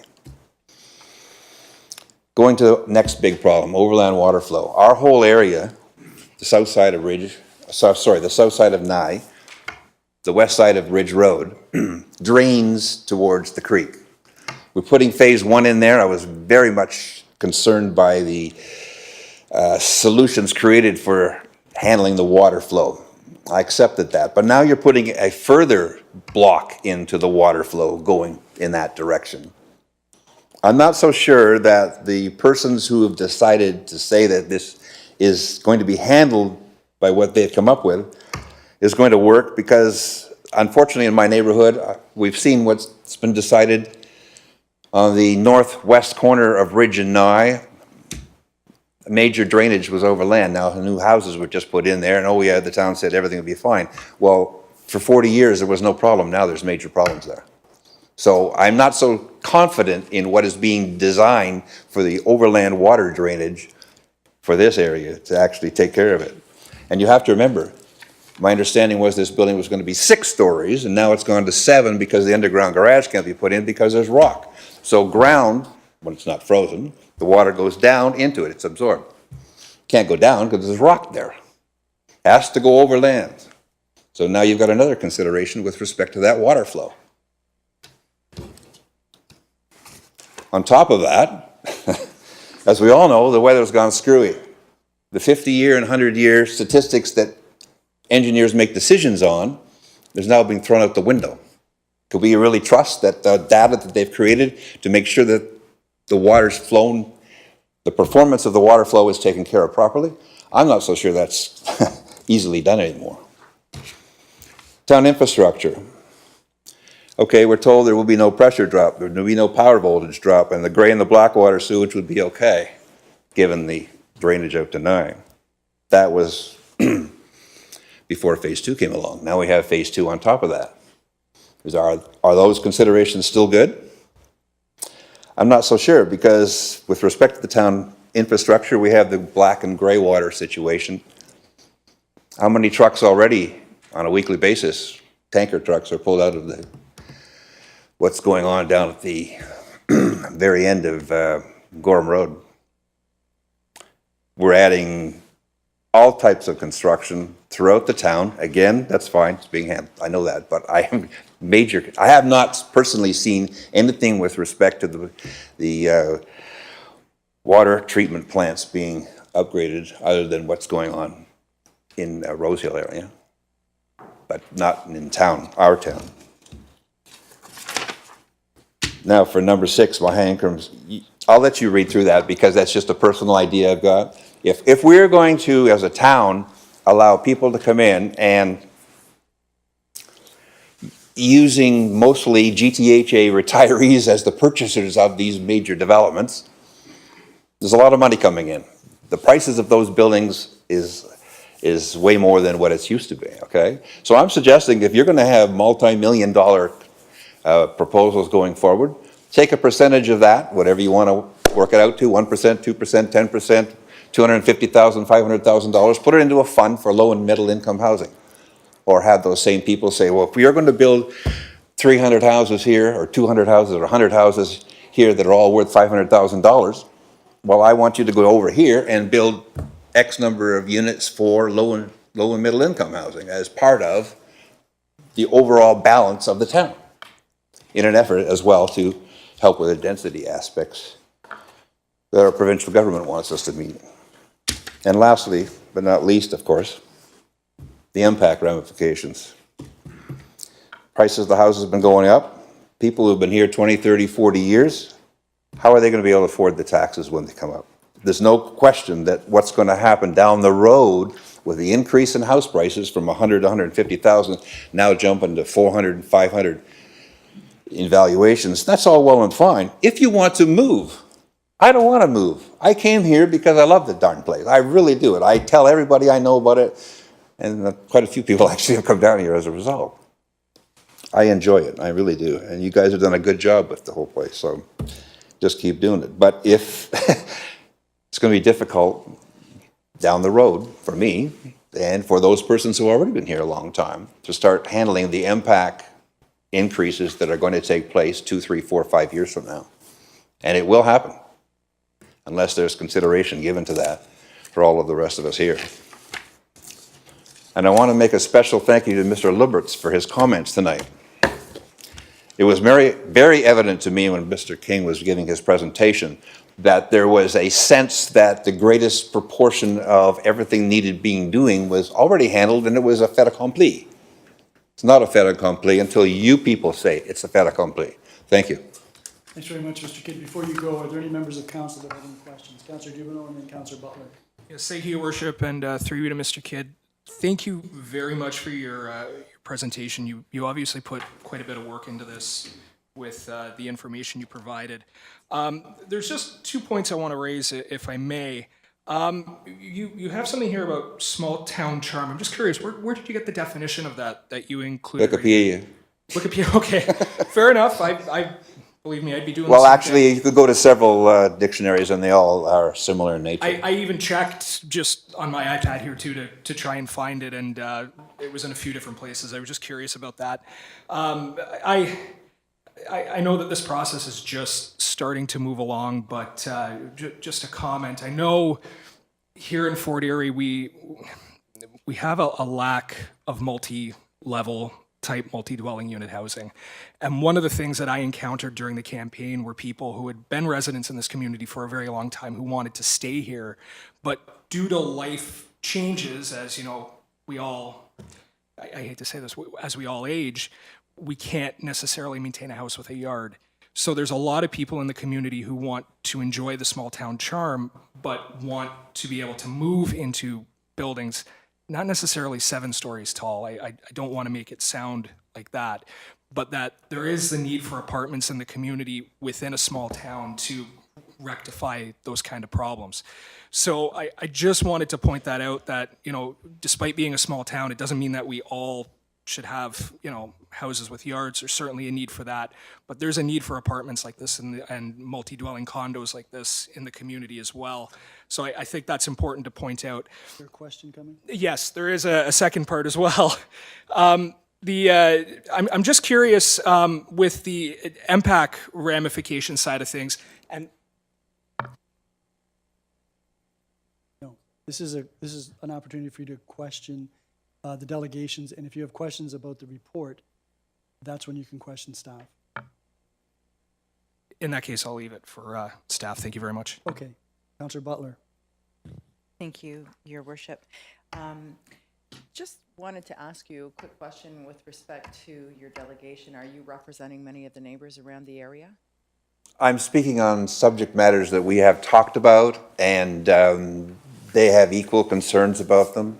I am not officially representing these people, but again, like I said, I'm just speaking out loud for what has been well known in private discussions that we've had as being concerns of these people as well. Mr. Kidd, and we've had many conversations in the past, and you are very well versed and speak to a lot of people. You're almost the mayor of that little area there, so. Take it easy. I You do know that Ridgeway is part of Fort Erie. Yeah. You know that. Yeah. But in your estimation, what is the number of individuals that you've spoken to, or the number of neighbors that you've spoken with? 15, let's say, 20. The more, those persons most obviously impacted by a 7-story building. Okay. One final question then. And you are not, as you mentioned, you're not against development. You're pro-development as long as it's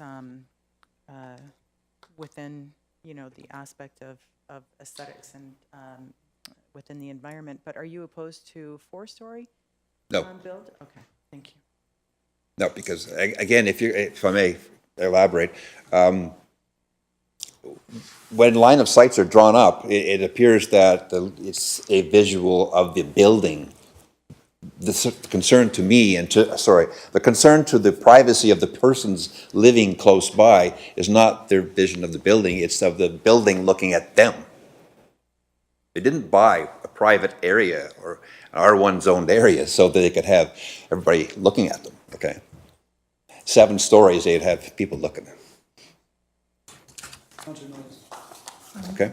Thank you, Mayor Redekop. Well, a question, because you brought up impact and things. The taxes collected by the town are basically what the town requires to function, provide services, and maintain services for now and anticipated in the future.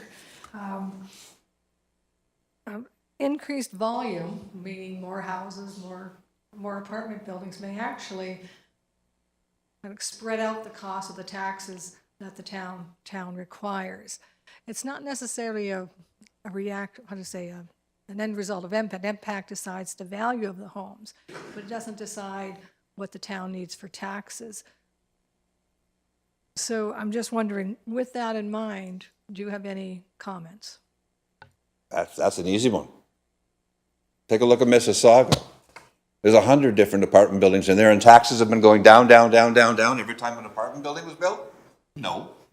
Been going up, up, up. Incremental creep you'll find in every place. I don't care how big or small the town is.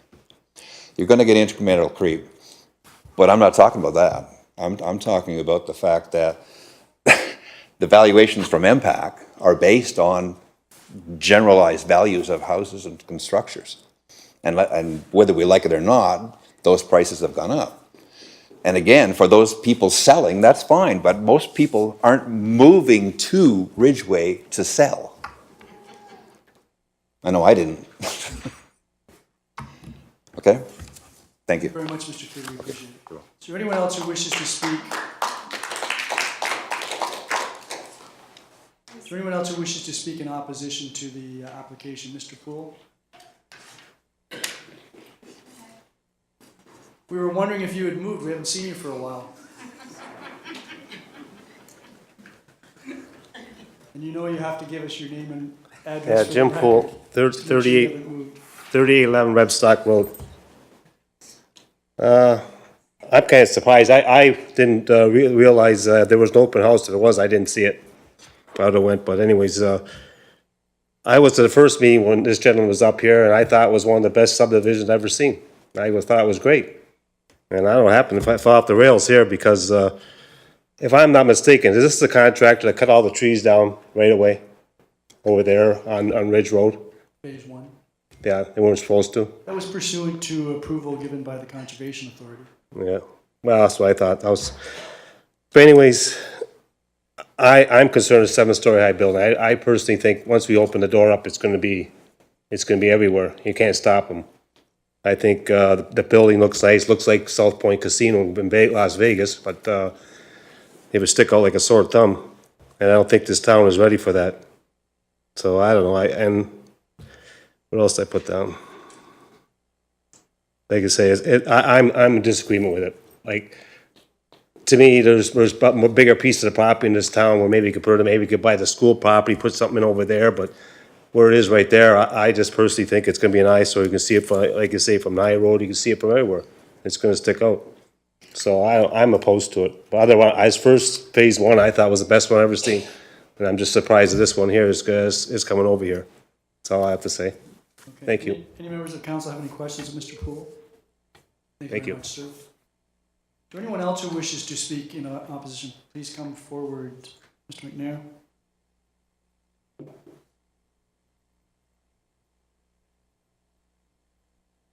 And we need your address and telephone, full name. Jim McNair, 633 Ridge Road. Mayor Redekop and council and fellow residents of Fort Erie. One of the things that I noticed tonight is that Mr. King said there weren't any people at the meeting who were opposed to his project. I was there, and we talked on the way out, and I didn't hear anyone who was in favor of it. There were only 5 or 6 of us, but we all had all kinds of questions and concerns about it. And I don't think there's anyone who could be more concerned about it than me, because my property is 633 Ridge Road. His entrance to his, both projects, it's all one entrance, is right next door, will be within 30 feet of my living room window. And that causes concern. My neighbors are sitting beside me right here. They're on the other side of that road, of what the new road that will go in there. Their property is actually below the grade of the road going by on Ridge Road, and they're concerned about what's going to happen to their property when the new road is put in. So we are concerned. One of my biggest concerns is that there were so few people invited to come to the public meeting. I know it's by a certain regulation that people within 150 meters or whatever, but I think something that big and that something that's going to change the nature of our community should have a much broader exposure in the planning stages. And I'm sure that there are lots of people in Ridgeway in particular who would be very concerned about a 7-story apartment or a condo building going up. And maybe it looked beautiful to Mr. King, I'm sure it does. He can see the dollar signs, but it doesn't look beautiful to me. From my back sunroom, instead of seeing sunsets, I'm going to see a 7-story apartment building. So I am concerned, and I'm concerned that so few people really know about it. But one thing, and I'm not against development. Again, we didn't push too hard on the phase 1, and that's going to be right up. There'll be 3 housing units on the back of my property, which is has been a vacant land for the last, well, forever, but the 33 years that I've lived there, and we love it that way, but things change. But I would not be opposed, not as nearly opposed to 4 stories as I am to 7. I'll go that far. But the one thing that I would really like for the town to consider, and I know Mr. King's going to need help with this from the town if it's going to happen, but I really think that it's short-sighted to put the basically dead-end street in there to serve, well, it'll be probably over 100 units or close to 100 units.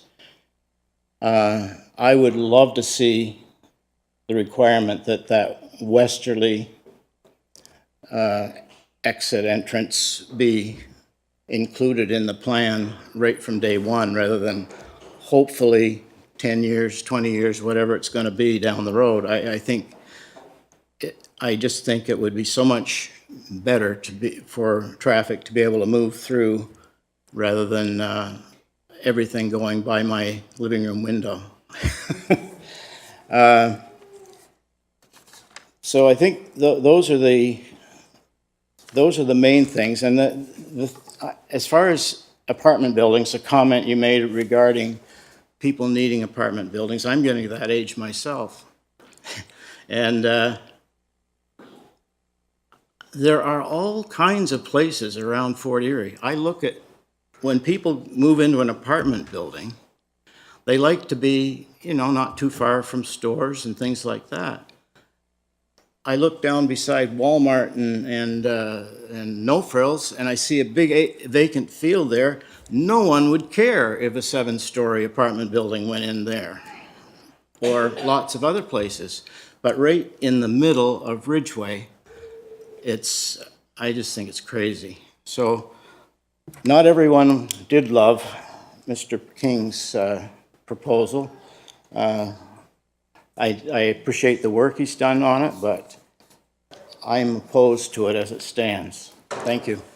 Thank you very much, Mr. McNair. And it's not necessary to clap, and we'd appreciate it if you didn't, sir. Are there any members of council that have any questions? Thank you very much. Is there anyone else who wishes to speak in opposition? Please come forward, ma'am. I'm going to go with the lady. Yeah, I'm going to go with the lady first. No, I'm going to go with the lady in the blue. Then I'll go with this gentleman that started marching up.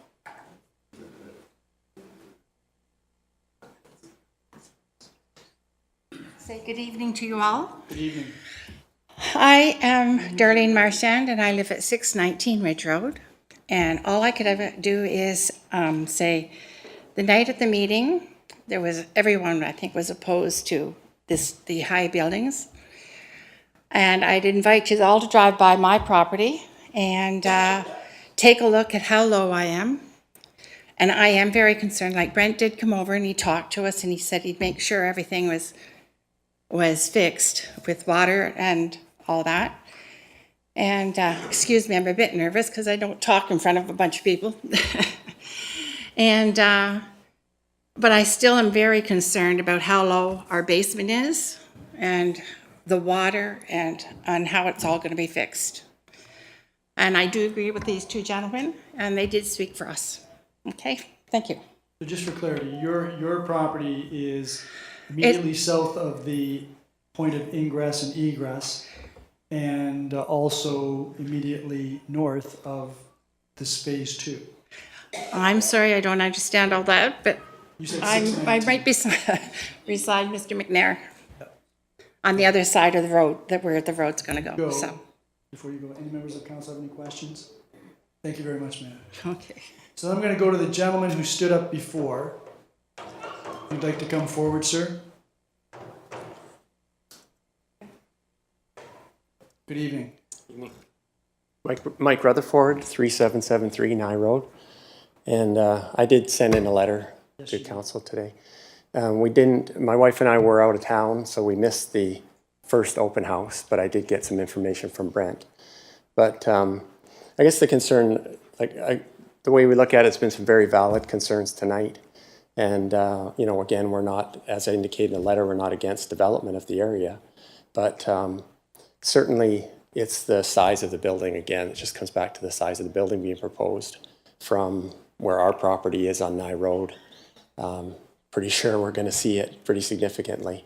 And also, I just wanted to comment that, as I did in my letter, that I do feel that a proper shadow study and there's got to be some easy way to do a computer generation rather than just like 2 pictures where they just put a building in there. Like, to me, that was insignificant, what I saw tonight. So, just cobbling together a couple of pictures taken from Nye Road and sticking what looks like, the building looks like kind of the hotels they're building everywhere, right? It looks just like a Homewood or something like that stuck there. I have no problem if he needs to get some pictures from my property, some perspective. He should probably go get some perspective from the Birdie property. I think that it does the town and the general public a disservice not to see some proper viewpoints of what this projected building would look like from a lot of different angles. Because significantly on the Birdie property, there's been no plan. We don't really know what's going in there. And, that could, if you end up with some towering building there, it is very low. The property does really drop off. I walked the property. I've been out there. And, Birdie's a low-lying property as well. And I don't know how popular it's going to, I think you need to look at what the overall goal of the town is. Like, what kind of development do you want to have in this very prime sort of area with the Birdie lands and I presume Mr. Steele's lands that are there, that's where you're talking the road going through. And there's other surrounding lands as well. So my hope would be that that council does consider, asking for a really significant viewpoint so that we can actually get some good idea about how this is going to look. And, I just don't see how 7 stories is going to fit with the town. That's all I had. Okay, just for the record, your address is 3773 Nye Road? Yeah. Thank you. Any members of council have any questions of Mr. Rutherford? Thank you very much, sir. Okay. And the lady in the red, no? Second thoughts? Please come forward, ma'am.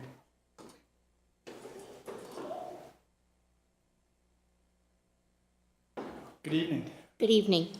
Linda Smith, 3667 Nye Road, Ridgeway. I've lived in many towns and cities. I've seen development like crazy. And I really don't think Ridgeway deserves a 7-story apartment building. I think it should be no more than 3. And I think if you go into looking at some of the notes of the history, 3 is really the legal status for this area, not even 4. And I think that 7 stories, these people who live on Ridge Road do not deserve that coming into their privacy. It's totally absurd. I think development is great, but low rise is where it should be. And I don't think 7 should ever be approved in Ridgeway. That's all I have to say. Thank you. Thank you very much, Ms. Smith. Any questions of Ms. Smith? Is there anyone else who wishes to speak in opposition to the application? Okay, I'm going to declare this public meeting closed, which means that the next step will be provision of the studies apparently that have already been obtained by Mr. King. I'll pass those on to staff if you haven't received them. We'll be getting comments, I presume, from the Conservation Authority and the region, and then there'll be a recommendation report in due course. So we're going to take a 5-minute recess right now, and when we come back, we'll start on the consent agenda. Are there any reports that anyone wishes removed from the consent agenda? Councillor Luberts? Yes, thank you very much, Mayor Redekop. If I can just get my bearings here. On the report for Crystal Ridge Landing. And it talks in the recommendations. Okay, excuse me. Do you want this removed from the package? Because the consent agenda isn't on the floor yet. Oh, no, I just wanted to talk about it. Okay, so you're going to move the consent agenda? Yeah, I'll move. Okay, perfect. Okay, back to you. Okay, now we can talk. Yep. All right, the Crystal Ridge Landing subdivision. Not that I have any questions per se, and I know that when you go through the list of stakeholders, it does mention that Von Gibbons, contractor, is a stakeholder. But I've asked in the past that when we have a numbered company, that the principals be added to the numbered company, just for safety's sake and as far as conflict and so. Councillor Luberts, there was actually an addendum to the agenda, and the addendum specifically addressed that point so that it does indicate that Von Gibbons is the principal behind 137-2708. And All right, I missed that, sorry. I neglected to mention this addendum at the beginning of the meeting, because Okay. there's also an additional delegation under Planning and Development Services. That's Karen and Ryan Belfield. Because I see in the report before that with Black Creek, you can see they tell you who it is, and then right after it, they give you the names. Right. So if we could be consistent and have it all the time, I'm just wondering if we We are, could. and that's why there's the addendum. Yeah, okay, To make sure all that right, that's thanks. covered. Are there any other questions? Councillor Noyes? Thank you, Mayor Redekop. On number PDS 11 to 2019 Black Creek Signature Phase 1 subdivision, that is the one north of Baker Road. I'm just hoping and want some reassurance from staff that the same problem that occurred in Black Creek on the other side off a river trail where the land was cleared and we saw nothing for 8 years is not going to occur again. If there's some mitigating powers to be, so to speak, that will ensure that this is not going to happen again. Mr. Brady, I wonder if you could comment on that. The one that occurred the last time was the most unusual subdivision that we'd experienced in the town in the 9 years I've been here.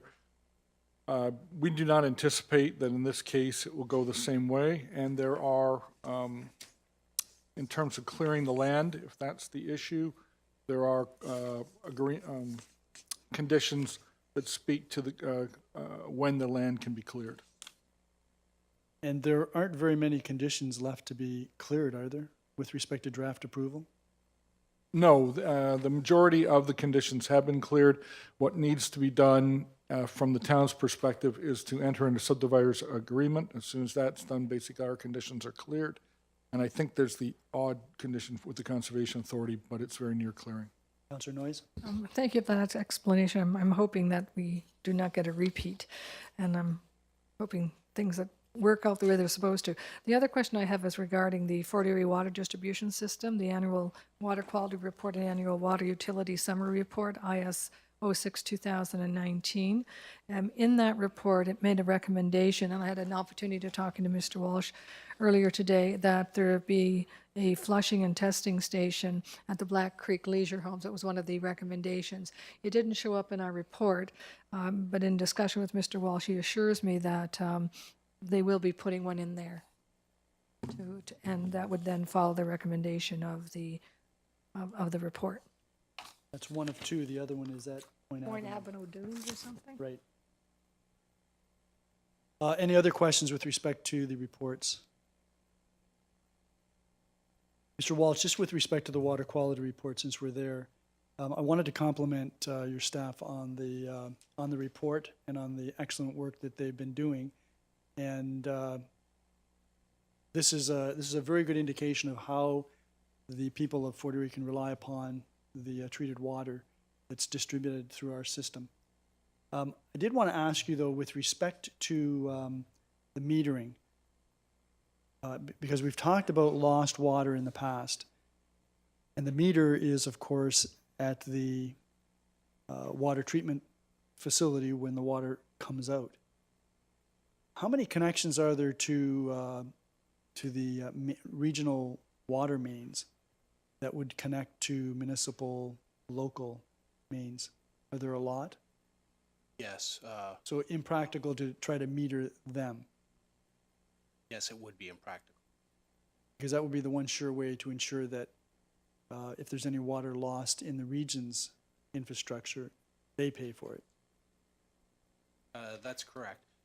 If I may add that we're undertaking a leak detection survey in Crystal Beach under our water budget, and it will include regional mains as well as town mains. Okay. Are there any other questions by members of council? If not, all those in favor of the items in the report? Opposed? That is carried. That then takes us to Planning and Development Services. Councillor Butler, I'll hand the chair to you. Thank you, Your Worship. Planning and Development Services is now opened, and we are going to begin with presentations and delegations. Ava Spira from 0 Lafayette Avenue regarding report number PDS-14-2019. Ava here? Okay, she's not. So we're going to move on to the next presentation, which is Carlos Rodriguez from 0 Richmond Avenue regarding same report, number PDS-14-2019. Yes, please come to the podium, and if you can state your name for the record and your address. My name is Carlos Rodriguez, and my address 18 Fine Whore Crescent, Maple. Okay. Okay, so I purchased vacant land in 0 Richmond Avenue on June of 2018. And then I realized I needed to expand my land in order to get a septic approval. So I came to the town, and I realized there was town land on both sides of my property, north and south. I asked to purchase on both sides. On the north side, the answer was no. They were gonna, it was over an acre, so they decided to sell on the real estate. So I haven't had a chance to have a price or anything on that side. So then I also applied on the south side, which is a small lot. And well, I'm here now. And I also agreed to purchase the land on the south side of the property I'm trying to buy here, which is owned by,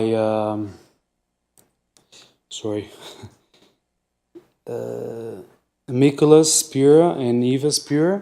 We agreed on a price, so I was gonna buy the town land first, and then I was gonna move into their land and expand it so I can build a home.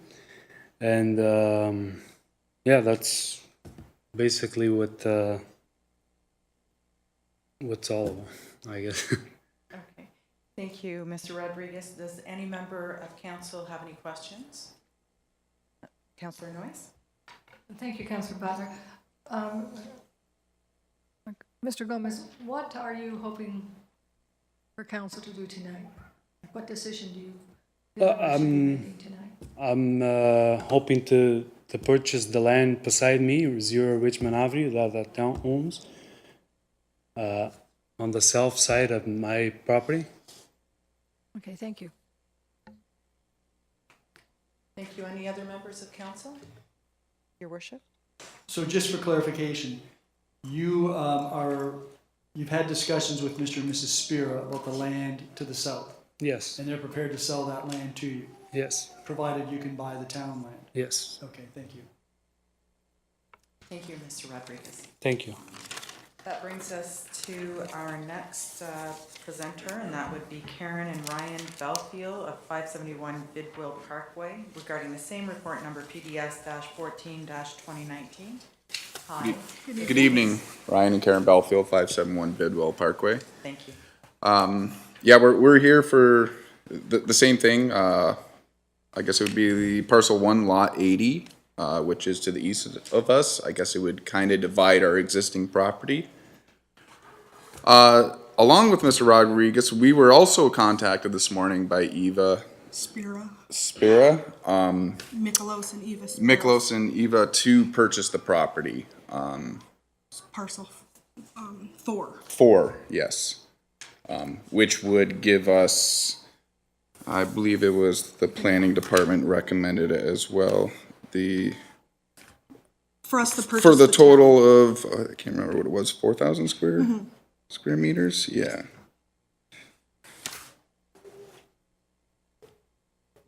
Yeah. Our wish is to purchase the town property as well as Mr. Spira's. He did contact us this morning via phone. He gave us an amount. We agreed. And it would make sense. The property is right in our backyard. They're not deep lots. They're 100 feet, roughly 100 feet. So any building that would be built behind us would be pretty much in our backyard. We bought the property because of the green space 2 years ago. We were in Crescent Park for 10 years, and we moved because we liked it out in the country feel. Okay, thank you. Any members of council would like to ask questions? Councillor Noyes? Thank you, Councillor Butler. So I'm looking at the report that's coming before us, and the recommendation here is that it be sold to the, I'm gonna say Ryan and Karen. Yes. Destroy your last name. Nope, that's fine. As opposed to Carlos Gomez. Is that basically, Yes. yes. And do you know that if Mrs. Spira, Spiva? Was it? Mr. Spiro, yeah. Yeah, Mr. Spira? Yeah. From the prior delegation indicated that that particular individual was willing to sell it to him. Right. So now I'm somewhat confused. As As are are we. we. Because we were contacted this morning at 7 a.m. by Mr. Spira Spiro, he phoned, left a message. to purchase it from him. We agreed upon a price, and He we gave us a both price. work days, so we didn't have a chance to do anything in writing, and they're not here tonight. So He's actually texted me and gave me his email because he wanted me to do Yeah. up a little offer for him. If I can continue, I'm just somewhat confused that one person would be offering the property to two different individuals who both show up tonight with high Agreed. hopes of gaining it, and you this morning, and obviously Mr. Gomez has probably been working on this more than this morning. So I'm somewhat, I don't know if I'm going to be able to make a decision without getting all the background information. agreed. Yes. And thank you. Okay. Any other members of council? Seeing none, thank you very much. Thank you. Thank you. So I'm going to turn the chair over to my vice chair, Councillor Noyes, for the next report. Thank you, Councillor Butler. The next report is ADTC 01-2019, request to purchase lands in Fort Erie Industrial Park and Business Park, Zero Commerce Parkway by Abatement Technologies, and to waive the right of reconvenience agreement with 1956792 Ontario Incorporated, and I think that Ontario number is whom? Andrew Harbour is behind it. Okay, thank you. So moved.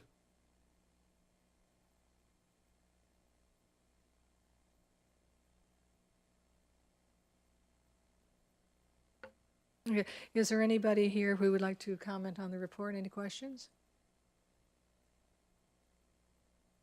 Yes, Mayor Redekop. Madam Chair, I'm going to support this recommendation. It's an excellent opportunity, and I think it's very gratifying that a company that's been located in this town for over 70 years has the opportunity to not only remain in Fort Erie, but to expand and grow.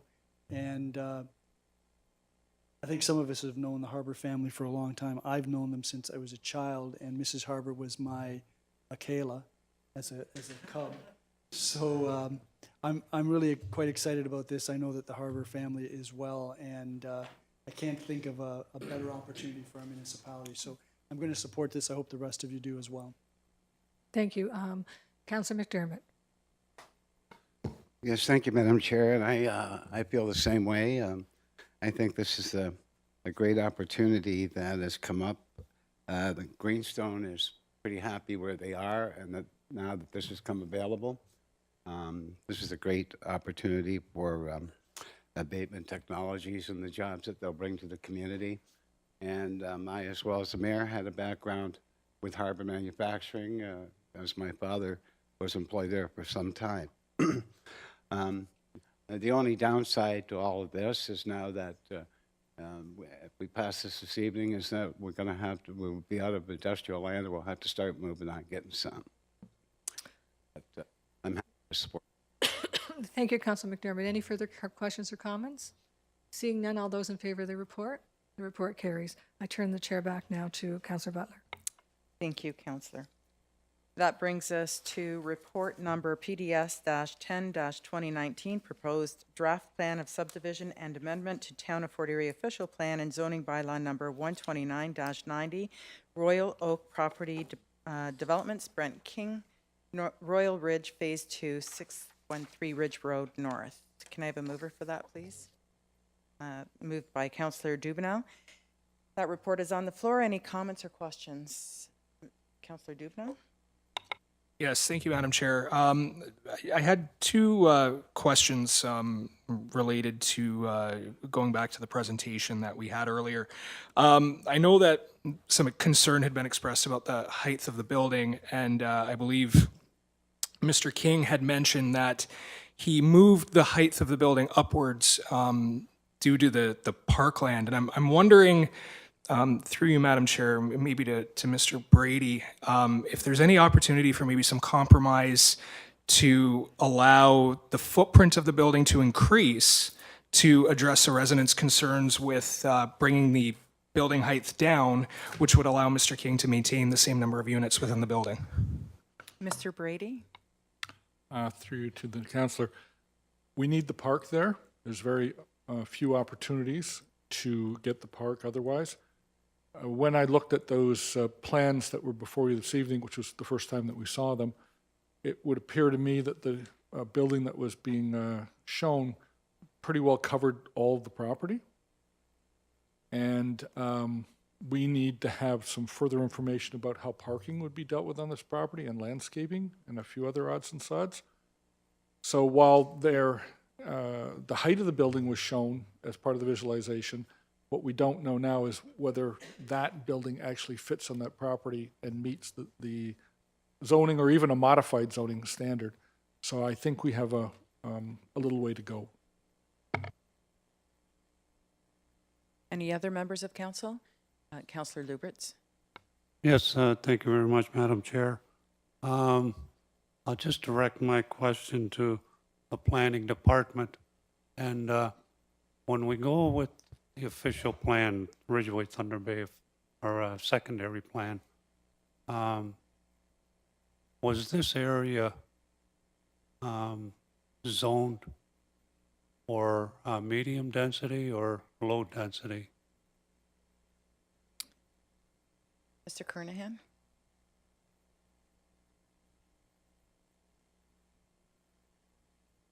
So I was a little confused when when the gentleman, Mr. King, was talking about this with the 7 stories. Now, I'm assuming that what happened was he was planning on a 4-story building with 82 units or 84 units, but because the park land had to be increased, he had to increase the height in order to get the same amount of units? Is that what happened? Through you, Madam Chair, I don't want to put words in the developer's mouth, but the process that transpired was he originally submitted an application for a 4-story building. When planning staff reviewed that application, we determined that the overall plan wasn't consistent with the secondary plan, in particular where it didn't provide for an appropriately sized and dimensioned park. So we worked to try and get to a point where the plan had a park that worked with the overall neighborhood and was adequately sized on his property to make up a park which would eventually be 1 hectare. Through that process, the block which he had put aside for an apartment building got smaller because it was replaced with a portion of the park and the road which needs to be adjacent to the park.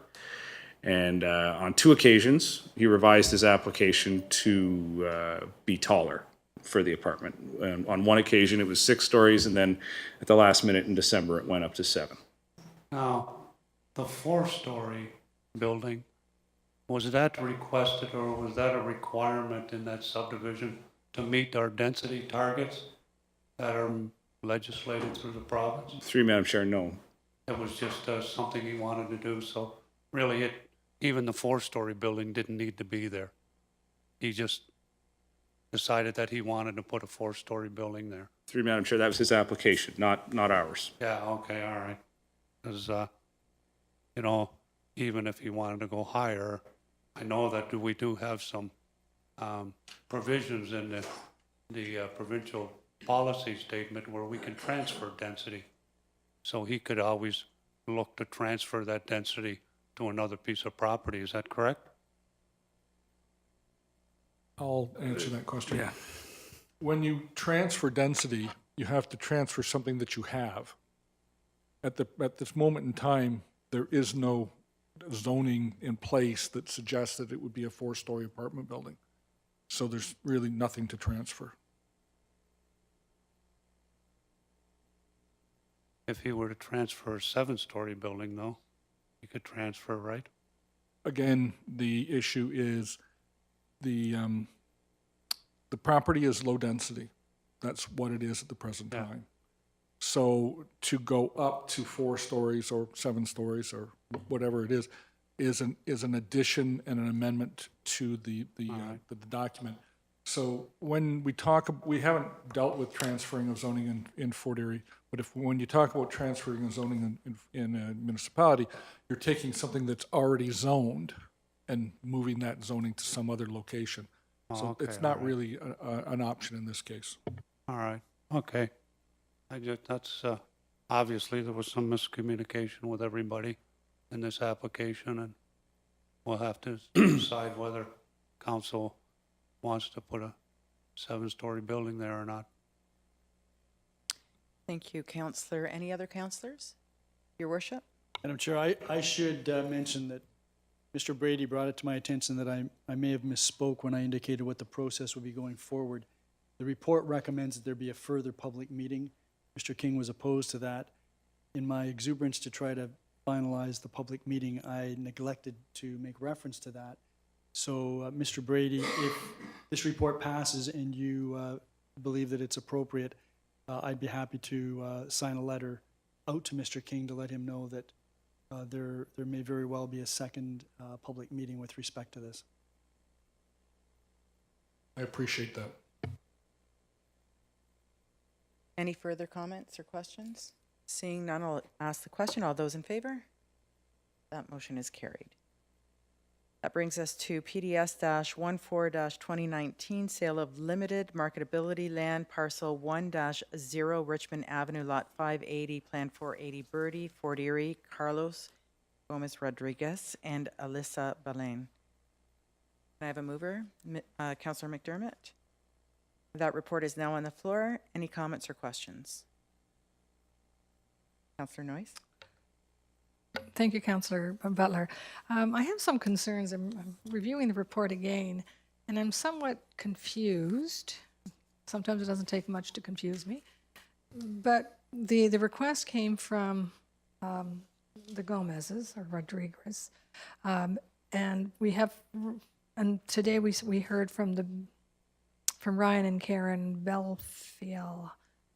Anyway, I'm looking at the report, and my understanding is that they were basically just approached this morning, if I'm getting it clear, but yet we have it here, and we were given it a few days ago. So I'm not quite sure how this is, what's going on here. I'm looking at the recommendations, reading the recommendations that the staff is recommending that we go to Ryan and Karen as opposed to Mr. Gomez.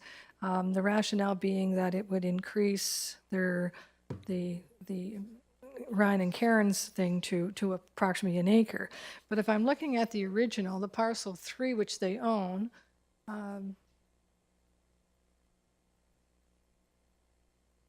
they own a half an acre now, so that's enough to put they have a house there, I understand, and so it's there already. And so what they want to do is the town wants them to purchase the rest of it so they have a full acre just in case they need more land for septic. But I know there's a lot of homes and a lot of properties that have been sold in the last several years that put the turtle in are a lot less than an acre. And I'm a bit concerned in regards to the timing of all this. Like, we have it in the report that it should go to them. We're hearing from them that they just heard about it this morning. And I would rather see a house go up on this lot and that they be given the property so they can put the house up, as long as the amount of land meets the septic requirements. I guess that's one of my questions. Mr. Brady, can you answer that question, please? I'll attempt to. I think it would be helpful if everyone had in front of them Appendix 1, which is a air photo, which has 4 parcels of land identified on it. I'll just wait till you're there. Okay, so what planning staff is recommending is that parcel 1 and 3, that 1 be sold to 3 with the condition that they also purchase 4. What we heard this evening was that the people who own 3 have been approached by the people who own 4, and they want to sell it to them. So if those 3 lots join as one unit, you'll see that that would mean the parcel 3, which is 0.6 of an acre, parcel 1, which is 0.1 of an acre, and parcel 4, which is 0.3 of an acre, would now be 1 acre, which is considered a safe size, long going. Parcel 2 is the other gentleman's property, Mr. Gomez's property. Now, if you look to the north of part 2, you'll see that there's another parcel which has an O on it. The town also owns that property. So if Mr. Gomez would like to, he's asked to buy it as a non-market parcel. We've suggested that it be sold as a market parcel, but if council wishes to direct staff to sell that to him, you can end up, if you will, with the one acre parcel with the existing house on it, the saved woodlot, which the one group wants, and Mr. Gomez, by amalgamating parcel 2 and that other parcel that we own, it would be, by my quick calculations here, about an acre in size, and it would be there. So if you want to approve this report and direct staff to sell to Mr. Gomez the parcel north of him, I can make this work. Thank you, Mr. Brady, sorry, Counselor. I wish that discussion had happened before we get this report, the maybe if and the what ifs, and somewhere down the line we can change this. And again, my concern is the timing of all this, because it sounds like it sounds like it's a win-win situation that Mr. Brady is recommending, and I understand that, but I don't know if all the players have had an opportunity to look at this.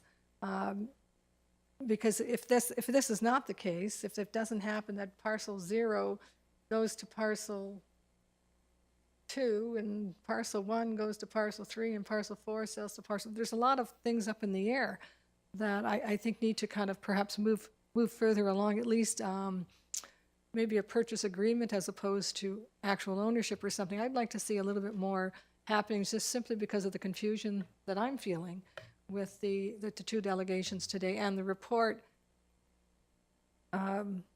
giving us more information today that we didn't have. So I would move that we table. You can't. I can't? You've already spoken to it. Hopefully. Thank you, Counselor. Your Worship? I'd like to move that we defer this to, depending on what Mr. Brady says, to the March 25th meeting, which is a month from now, to give the owners of parcel 3, the Belfields, an opportunity to see if they can firm up something with the owners of parcel 4, and to give our staff an opportunity to discuss with Mr. Rodriguez an acquisition of the property to the north, which would result in a situation where there'd be a buildable lot there and a consolidation of some land to the south. So is that... Mr. Brady, does that work for you? Yes, it does, particularly if, as a part of that, I would take direction that council wants me to find a way to sell that lot to the north to Mr. Gomez. Yep, that's my intent. Oh, yeah, well, I'm being corrected, as usual. Yes, yes. Sure, Council, if you are to negotiate the sale to the north piece, council through their land committee minutes did require that parcel be sold through the real estate market, so I don't know if it needs something from council in that regard. I'll take the direction of this evening.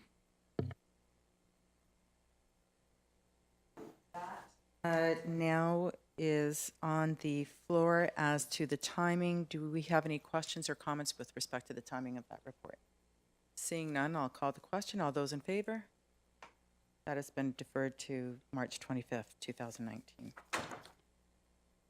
That brings us then to new business inquiries. Any member of council have any questions? No?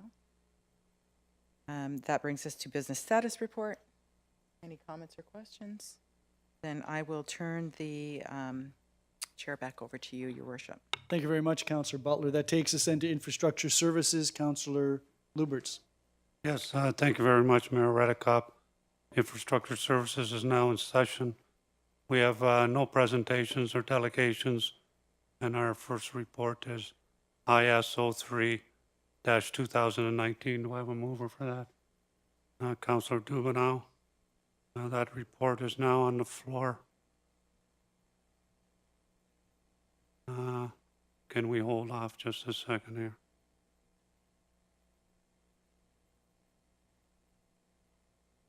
Yeah, Madam Clerk. Oh, that's a level of operations. All right, okay, go ahead. The Bay Beach property? It's been moved. Yes, all right. Does anybody have any comments or questions? Yes, Madam Chair, I was going to speak on this, right? And I'm just wondering, what's the rules of procedure? I will have to give up the chair, right? If you want to make comment, yes. Yes. So Mayor Redekop would like to speak on it as well. I'll take the chair if you want to speak to the matter. Yes, I would like to speak to the Okay. matter. So, Okay, please proceed. yes, thank you very much, Mayor Redekop. And first of all, I think we all know that, there has been some talk about this report over the weekend, and I've had some discussions with some of the residents and so forth. And a big problem that we had was with Table 3. And I know that Mr. Hutton and Mr. Welsh worked on a comment for us, right, about the how they came to their conclusions with the numbers. And to be quite honest with you, Mayor Redekop, I'm not very happy with the how they came to their conclusions, because it's all based on a bunch of assumptions that were made. Now, I'm going to ask how they came up to those assumptions. But one thing that I think that we should look at with this report is we hired a consultant, and they're professionals. And during their consultation process, they had meetings, and they had a public consultation meetings. We had a committee that sat down with them, and we got a general consensus from the community as to what we wanted to do with Bay Beach. And they did their surveys on Bay Beach and came up with some numbers, how many people were there, if we charged a fee, and so on. And that was approved by council. And now a year or two later, staff comes along and starts changing all those numbers and comes up with some assumptions. Well, 40% of the people won't come if you charge them. And I'd like staff to sit down, explain to me how they got to all their assumptions. Did they do reports? Did they do surveys? And maybe someone from staff can explain in a little more detail the email that we all got from Mr. Hutton late this afternoon.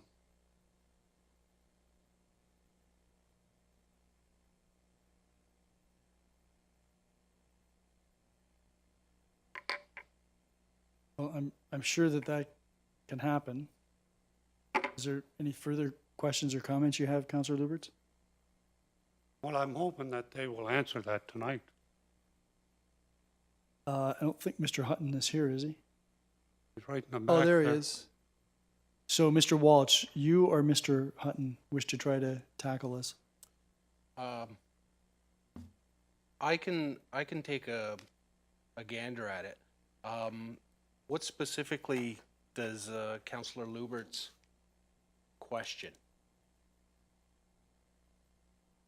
Well, Wow. first of all, he wants to know what the assumptions are and how the assumptions were established to make the calculations in Table 3. Okay, so with respect to, sorry, I'm just pulling up Sean's email. With respect to a 40% drop in attendance if we institute a pay policy, we don't have any concrete numbers, but neither does anybody else. It's been shown at numerous locations that once pay admittance is instituted, attendance drops. We had to come up with a number, and we picked 40% to be conservative. So we're underestimating the revenue, we hope.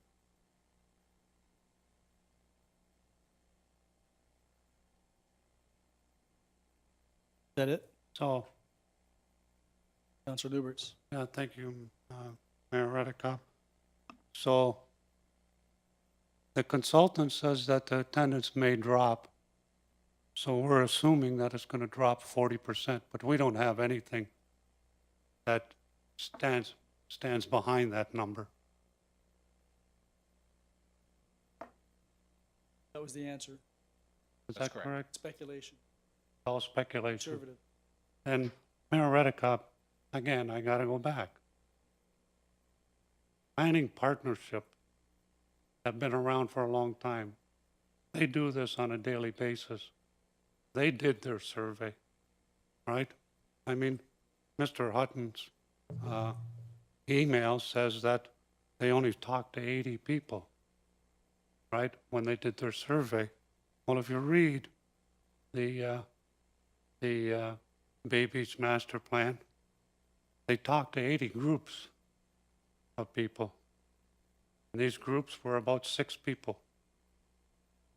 So, again, we're taking a survey and we're taking our Bay Beach Master Plan that was done by the professionals, and we're totally ignoring it, and then we're throwing in our own numbers. We're taking out of the Bay Beach Master Plan out of context, and we're saying, no, they didn't talk to 80 groups, they only talked to 80 people. We're misleading, number one, the public. We're misleading council, because that's not what was in the master plan, the Bay Beach Master Plan. And then you come along and show that on option 3, you would have a net loss of $45,000 at the end of the year. Now, I'm going to give staff the benefit of the doubt that there might be some changes within these numbers. But if you have option 1 at $223,000, I think that the best you can do, right, is go by our master plan, which was approved by council, and say, and just for to round things off, 20% less would be option 3. But how do you come up with 20%? Well, because the survey, if you look at Donna Hines and her group, they said, even in the master plan, 18% of the people that went to the beach were residents of Fort Erie. 82% were non-residents. So I'm just rounding it out. Let's just say 20%, right? Were residents of Fort Erie. Well, 20%, and let's just, so if you're looking at option 1 says everybody pays. That's all of the people that go to the beach. Okay, well, 20% less would be 20% less of $223,000. Well, I don't think it's quite that simple, because there's going to be some people that won't come. So you can't just say 20%. So if there are people that won't come because they don't want to pay, somehow that has to be accounted for. Yes, you're right, Mayor Redekop. But if some of the people won't come, then that has to be in the calculations in option 1 as well. You can't use different parameters in option 1 and option 3. They all have to be the same. So what I'm saying is, let's take all the parameters that you used to calculate option 1. And your total revenue is $223,000. I'll give you the benefit of the doubt. 20% less of that, which would be 20% less people, comes out to a different number. I have it here. I made a chart up myself, and everybody can have a look at it. And there it is. You can pass them around, Councilor McDermott. 223,000, 20% less is $178,000. The only thing that I changed in this here report was I added some money for the public parking lot that we have now, which wasn't included in the report. And I brought that to 50,000. Now staff can correct me if I'm wrong, right? But I know Mayor Redekop, in our infrastructure meeting the other day, you asked for those numbers and what we're getting in from the parking lot now. So with that extra $50,000, and then I added the $29,000, $29,500 that staff figured we would have to spend on the Ashwood entrance being open. It turns out option 3 has a net surplus of $102,900. And you cannot use different parameters for each option. If option 1 is that number, then option 3, at best, can be 20% less. So, I don't, you see, Mayor Redekop, all this has to be in the report. We can't be doing it here tonight, trying to figure out what the real number is. But I don't agree with staff taking the numbers from Donna Hine and her group and changing them. They should have done that when the report came to us, and we should have made them changes then. That report has been approved by this council. It was reviewed by staff, and staff never asked to make a change. And now here we are. And staff is trying to say, if we charge, or if we allow the or the residents to get into the beach for free, that we would lose 50,000. No, we would still have $102,900 in surplus. And in my opinion, if we can accommodate the people in this community and allow them to have something for free, and it doesn't become a burden to the taxpayer, I believe that we should do that. And I understand where staff is saying, well, we charge for other facilities in this town. Yes, we do. But the other facilities in this town do not have the opportunity to raise the money to pay the expenses. We can do it here at Bay Beach. We can raise the money and still allow the residents of this town not to pay to get on the beach. And we don't have to go to the taxpayer to subsidize it. And I would think that I would like to move that we go with option 3.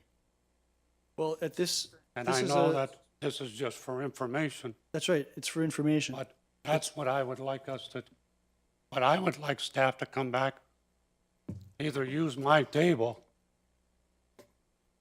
with their next report. Then when we do vote, we can decide, okay, we're gonna lose, what are we gonna lose, $50,000 on million that the town of Fort Erie handles, 50,000. We're spending $50,000 a week on consultant fees. Well, that's not really even remotely accurate, Counselor Luberts. Wow. We're not spending We 50,000 spend a lot of week. money on consultant fees, and we spend a lot of money on the consultant for the Bay Beach Master Plan, and we're ignoring their findings. I don't disagree with the essence of your argument, but I do disagree with your characterization of us spending 50,000 a Okay, week on. I stand consultant fees. corrected. Thank you, Mayor Redekop. Mr. Walsh, do you have any comments with respect to the comments made by Councilor Luberts? Although I appreciate the councilor's disagreement with our assumptions, I would like to point out in the Bay Beach Master Plan, and we talked about this in the Infrastructure Services Business Subcommittee meeting 2 weeks ago, about how we define what a Fort Erie resident is. And this kind of goes to the essence of what we're discussing. And I'm not so much worried about the dollar figures, because Councilor Luberts can make some assumptions, we can make some assumptions. The proof is in the pudding at the end of the season as to what comes out. So we're talking about the theory behind who gets in. What is a Fort Erie resident? We talked in IS Business Subcommittee about a resident being somebody with a permanent driver's license in Fort Erie. We have a significant seasonal population where they pay just as much in property taxes as their neighbor who lives here all year, about them being a resident as well. Even though they don't have a Fort Erie driver's license, they can bring a tax form into town hall. They would get a residence pass.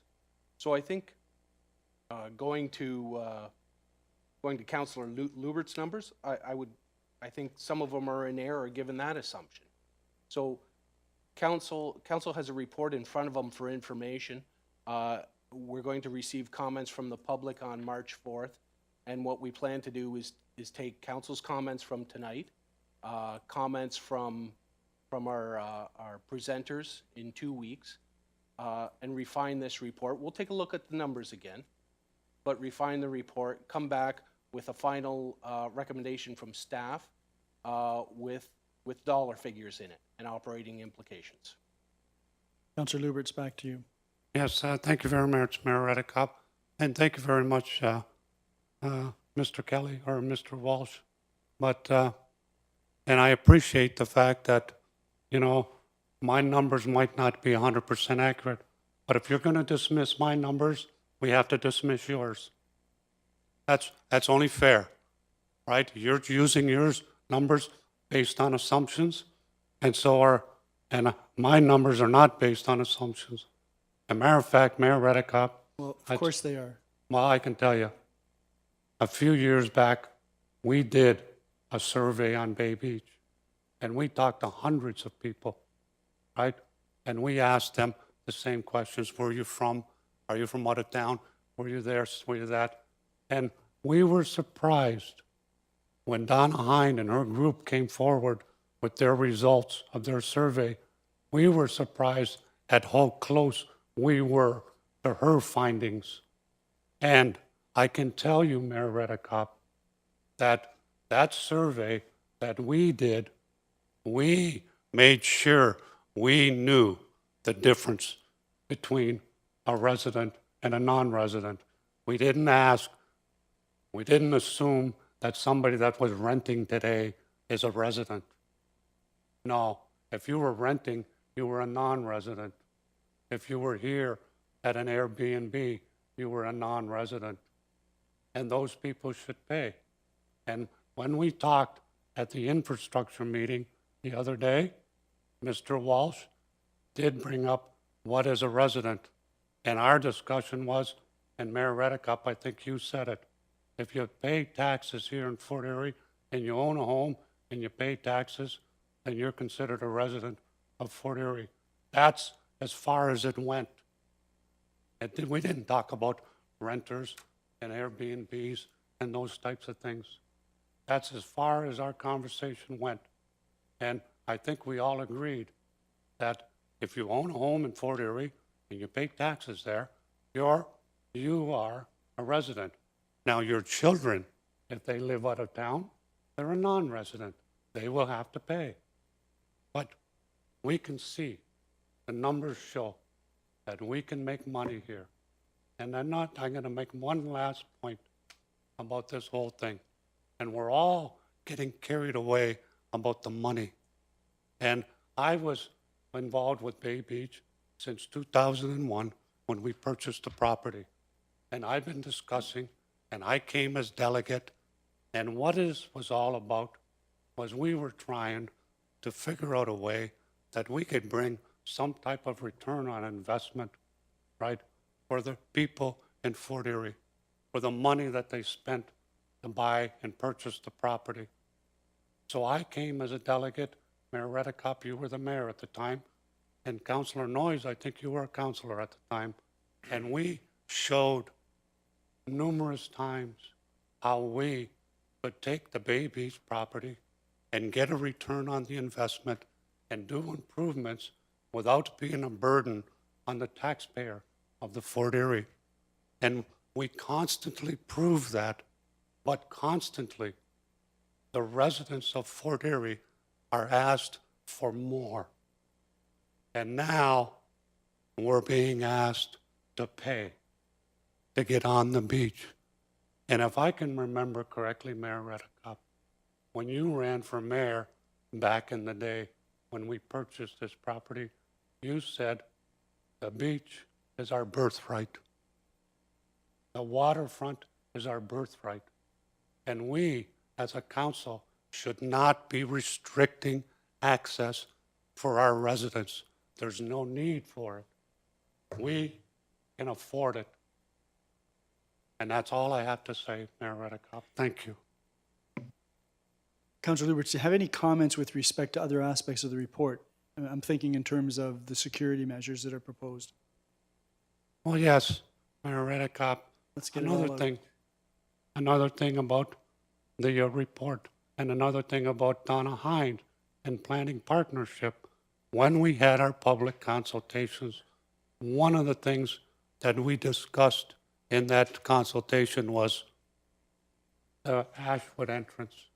And everybody said that we should keep Ashwood entrance open.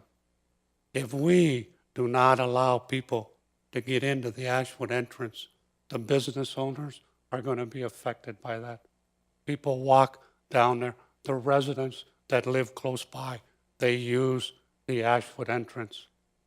And we got an email this afternoon from a gentleman that lives down there. He made a very good point. If you have two entrances, you're going to disperse. You're going to break the crowd up. You're not going to be busy all in one place. And again, as shows in my table 3, I added the $29,000 in there, and we still have a surplus, even though we spent a little extra money. All right? And it's all about, can we afford it with the revenue that we're going to generate? And yes, we can. Now, security. It has been proven time and time again, and myself and the residents of Crystal Beach that know this property better than anybody in Fort Erie. And we've come to council before when we were having trouble down there with the drinking of alcohol. And we brought in a real security company, a security firm, and we deputized their employees so that they could give out tickets. And we allow them to check the coolers to make sure that you're not bringing the alcohol. We had an alcohol problem on that beach. And when we started checking coolers and eliminating, for the most part, the alcohol, the problems went away. You can talk to your fellow Lion member that lives right there, and he will tell you that we had good control of the beach when we had control of the alcohol. And there's other things that need to be done on that beach. I didn't see anything in there about the barbecues on the beach that need to be eliminated. The big tents need to be eliminated, right? And so on. I mean, I think that those things will come out in the public meeting, but we need to stop allowing the smorgasbords that go on down there, right? Those are the things that we need to start taking control of. And if we do them things properly, then we will have a great beach down there in Bay Beach that everybody in Fort Erie can enjoy. And we can also see not only that we will pay for the cost to operate it, there'll be a surplus that we will see, right? And we will satisfy the council that purchased the properties, right? We will satisfy their wishes and give a return on investment. I'll give the floor up to other members of council, and maybe I'll come back. What I'm afraid of. Hoping I might be able to get it all out at once. Mr. Walsh, you wanted to comment, then I'll go to other councilors. Thank you, Mr. Mayor. Councilor Luberts will note on page 711 of the report that the last bullet talks about restrictions on tents, and he'll also know that the existing parks bylaw restricts barbecues, so it doesn't need to be added to this report. Thank you very much, Mr. Walsh. Councilor Dubino.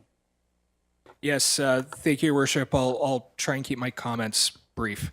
I made a point today to contact Mr. Hutton with regards to how they came up with the residence numbers in the report, and he had mentioned to me through the email, and I certainly don't want to put words in his mouth, and I know he's here tonight, so he can correct me if I'm not relaying this correct, but that the definition of resident was fairly broad, that it included short-term renters, that it included visitors with families, because they would perhaps have access to a pass issued by the town that would be given to residents.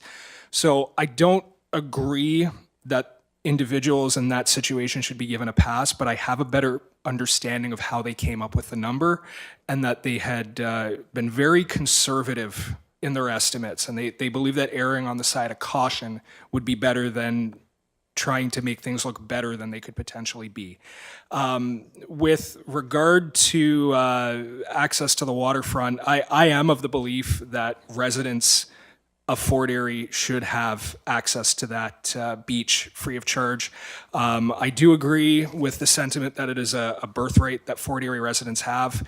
I was a member of Waterfront Strategy. The entire point of that was to increase access for residents to the waterfront, not to decrease. I don't think we necessarily have to get too complicated with how we do these passes. I think it could just be as simple as if you bring a driver's license that says you live in the town of Fort Erie, you get waved through. If you are unwilling to bring a driver's license, you pay the $5.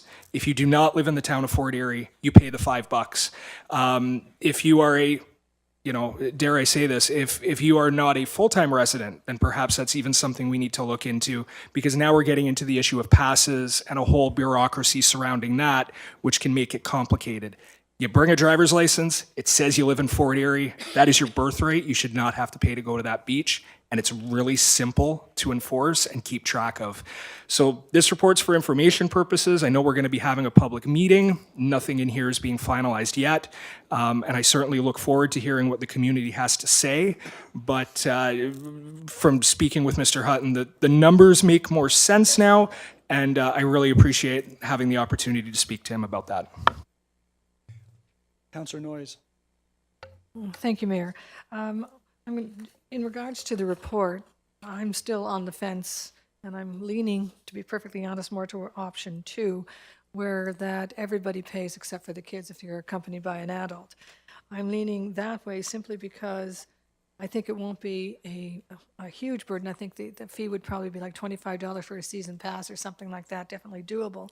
And I think logistically it would be so much easier if every adult had either a pass or had to pay, as opposed to, proving your residency, and going through all that logistics type thing. I would also, I always like to add option 4 in here, which is not in there.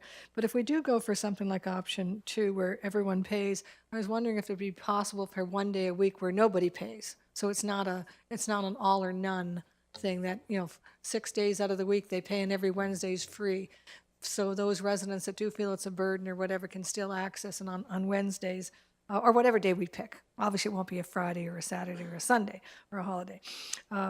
The other concern I have too is trying to justify not charging user fees when we charge user fees, and I know Councillor Luberts did refer to that for the arena and other things. I know we don't charge for our skateboard. I know we don't charge for our the trail that we have. I know there's a number of things, but they don't require the amount of maintenance and the personnel to manage. So in that case, there's going to be costs that have to be covered, and I don't think we can go to every taxpayer, but we should be going towards the user pay as it says. But I would also say that if we do go that way, all revenue that's generated needs to be earmarked for Bay Beach, either to cover the cost to maintain and to put money aside to improve it on an ongoing basis. I wouldn't want to see that money then turn into the general levy and be used for a road in Ward 6, so to speak. And I've talked to a few friends and family, and I've asked them, I said, okay, would you pay, let's say, I'm just throwing this out, I have no idea, $25 for a season pass? And they don't have any problem. I had some hockey mothers and say, if you asked me, because I brought up the Bay Beach study, I did have a chance to read it. And Mr. Walsh was kind enough to send it to me today.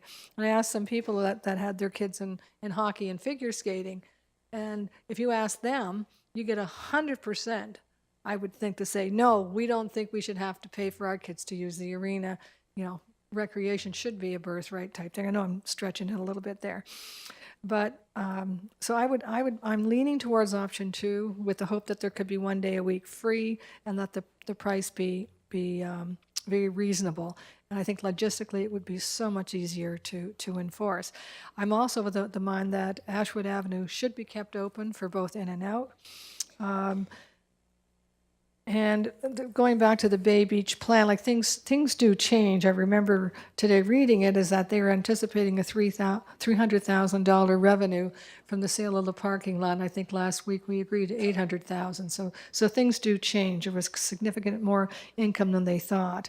And again, the estimate in the Bay Beach plan also is that each visitor is going to pay $30 or spend $30 in the facility, not the current $9.16 or whatever it is. So there are a lot of assumptions being made there. The other thing in the Bay Beach master plan, it talks about that there should be trucks allowed, like food trucks and vendors allowed to sell along Erie Road. I'm not specific whether it should be on the beach or not, because I didn't really have a chance to really digest that. So there's things in the Bay Beach master plan that I understand a lot of work went into it, and I appreciate that work, but things have changed over the last 3 years. And again, there are assumptions being made. The other comment I want to make is about the umbrellas. Is that I think this is kind of, I understand the logic, no tents and that, but there are, like again, and I've been to a few beaches. I don't usually go to Bay Beach, to be perfectly honest, but I see a lot of times, and I don't know if you call them cabanas or not, but I see little ones, when they're taken to the beach, they're like the half shells, so to speak. They're only about 4 feet off the ground, if they're that, maybe 4 feet off the ground, they're like half shells, and that's where the little ones sleep, and that's where they play, or they play with their toys and stuff to give them the sun protection that you will not get from an umbrella. What I'd like to see is that some pictures about what's acceptable and what's not just say, okay, a 9-foot umbrella no bigger than 12 feet with a center pole. Because I think there's options that would better protect the children and better protect the adults from sun exposure that wouldn't be any more, visually impeding than, and actually in some cases would be less than an umbrella. So I think we're being a little bit short-sighted when we just say, okay, one size fits all, because it doesn't. And again, protecting the little ones from, even the older ones, from sun protection. but I think the height and the width of whatever has to be restrictive, and even the footprint. So I would encourage some more work being done on. Thank you, Councillor Noyes. Any other councillors? I'll come back to you if no one else has any questions. Okay, so you spoke after Councillor Luberts. I'm going to give you another 2 minutes, Councillor Luberts. All right, thank you very much, Mayor Redekop, and I just need to make a couple comments. And as far as the $30, Councilor Noyes, that you were speaking about in the Bay Beach Master Plan, if I remember it correctly, what they were saying was that there was people in the when they did their surveying, they talked to the people and asked them how much money they were spending. And the average person, I think, was spending around $9 and change. And they said that the average in other areas is people would spend $30 a day. So we're way down from the amount of people that people are spending in Crystal Beach. And I think one of the reasons for that is because we don't give them a reason to go down Erie Road. And that is the goal that we have to work on, is give them people a reason to get off the beach. And one of the ways we can do that is not allow any vendors down there. You want a hot dog or a hamburger? Go up the street. You want to buy some suntan lotion? Go up the street, right? And then as far as the maintenance and the operation costs, that's what I'm talking about in Table 3. We have shown that we can cover the cost of the maintenance and the operations, right, at Bay Beach. That is why we can afford to allow the residents not to pay. And you can't do that at the arena. We don't make enough money. If there was enough people going to our arenas that we could allow everybody in Fort Erie to use it for free, I would vote in favor of that. But that's not the reality. But it is at Bay Beach. We will generate enough money to allow the residents free access and free use. And I think that's a wonderful thing for the residents of Fort Erie. I think it's the best thing that we can do for them. I'm sorry I went past my 2 No, minutes. you didn't. You're right at 2 minutes. All right, I'm pretty good at that. Councillor, I prefer 5. Okay, now you're going over. Councillor Dubineau. Yeah, thank you, Your Worship. I just want to clarify my early comment about identification. I do acknowledge that not everyone in the community would have a driver's license, but every adult should have some form of official identification, whether it's a purple provincial ID card, health card, something that has your photo and your address on it. And those, to me, would all be acceptable. I don't want to make it sound like a driver's license was the only form of identification that you would use. So I just wanted to clarify that. Thank you. Any other councillors? Mr. Walsh, just a couple of questions. With respect to Table 3, when you've got all patrons pay and there's an amount, that's taking into account what you assume would be a 40% drop in non-residents coming to the beach. No, that's a 40% drop in all attendees Okay, going to the so beach. 80% of those would be non-residents, 20% would be residents that wouldn't be If coming. that's the number you believe, yeah. Well, okay, but that's the number that was used in the According to the Bay Beach Master report, Plan. So that you can't simply then extrapolate that over to residents, only take 20% out of that to come up with a no fee payable by residents. I hate to say this. Can you repeat that? I owe my senior management team donuts for that. Okay, so let me just,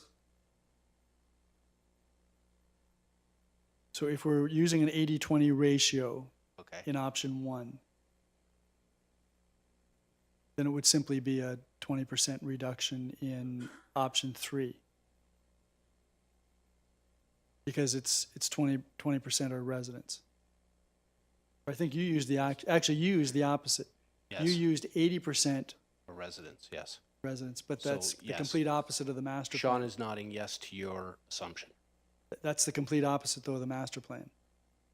Based on what you understand to be the actual usage since the beach has been open. Yes. Okay, May I make a comment on where we got that number? please do. In the Bay Beach. So, in the Bay Beach Master Plan, it is an 80-20 split between Fort Erie residents, and the 80 is made up of Canadian and 20% American. Sean and I put our heads together, and we assumed that the 20% American were property owners for the most part. So are you from Fort Erie? No, I'm American. I'm from Buffalo. But I own property here. Yeah, so that's what so we're now down to a 40-60 split. And we've both felt that there's more people from Fort Erie attending the beach than 40%. All right. There's no malice. I understand that, yeah. but this is anybody's guess, really, is what you're saying. Yeah, yeah. Well, just acknowledge it. And yes. We're all guessing. And the end point is, let's run the season and find out what the actual numbers are. We'll bring a report back, and we can make further refinements to Okay, so if I divide 223,000 by $5 a head, I come out with 44,000 and change. 44,000 actually, which is just a little over half of what the master plan suggested, 84,000 people.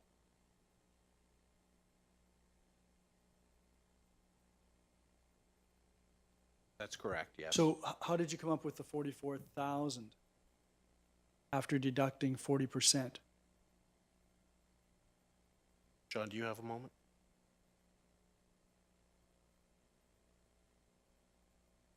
And might I suggest that it would be helpful if there was some clarification or at least some elaboration of how you arrived at these numbers? I know that you provided some information to us, but I think it would be helpful if you gave, maybe just reviewed these before the public meeting. Mr. Hutton. Sure. So under option one, we started with the 84,000. We first took off the 40% that would not attend. We did that across the board in all three scenarios, and then multiplied by the 80%. We also made an assumption that's in the report that a certain portion of the attendees would purchase a season's pass. And I believe that was, shoot, I don't have it in front of me, I'm sorry. Okay. There was a portion of seasons passes, so there's about 40,000 day passes and about 1,000 season passes. Right, okay.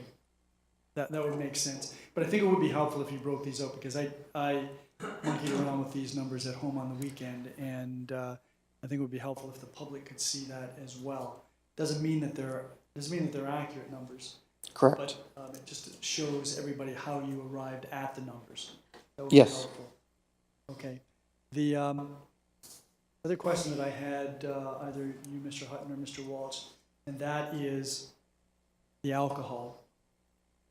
How do you propose, without inspections at the gate, how do you propose to control that? So a combination of scenarios. We're going to have an increase in MLEO staff, the municipal law enforcement officers.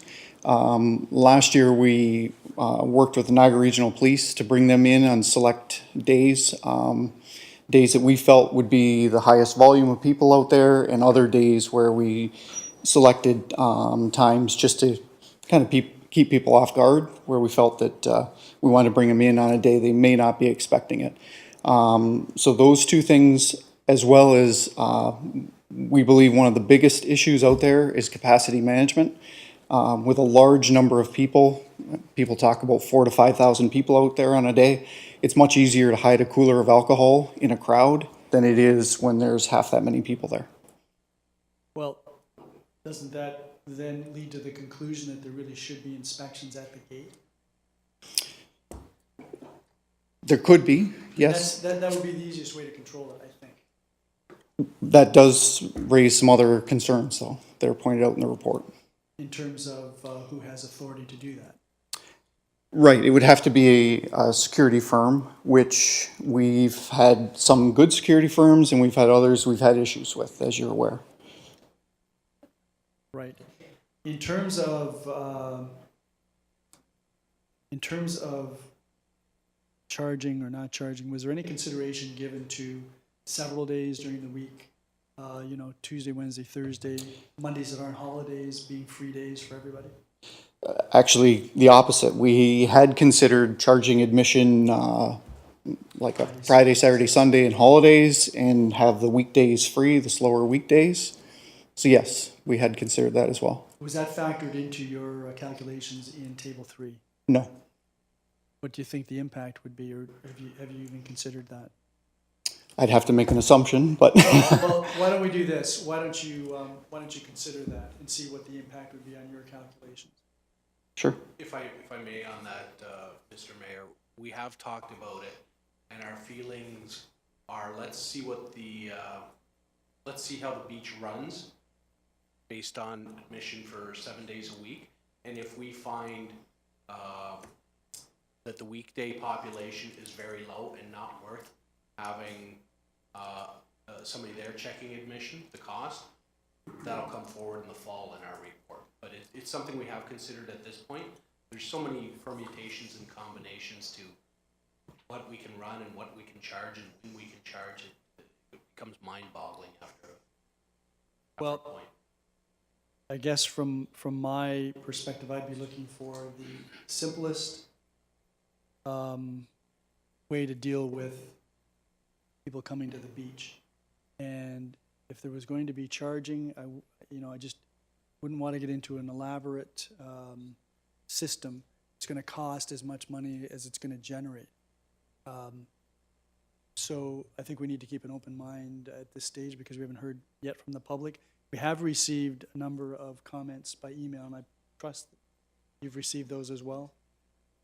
Mr. Walsh? If No, not, I haven't received one yet. I've got an email from you for tonight. Okay. But anything that's come in further has just been from council. all right, well then I will pass on, and I would ask councilors, when you receive emails from residents, please pass them on to staff. Okay, Councilor Noyes? Just a thought, I know you were concluding there, is that I wasn't on council when the Bay Beach master plan was done, and I think it was completed in 2015-16. So, and I was provided today. I'm just wondering if all of council could either review it or have another copy sent to them to review again. It's on our website. It was on the website? Okay, well, I didn't know that either.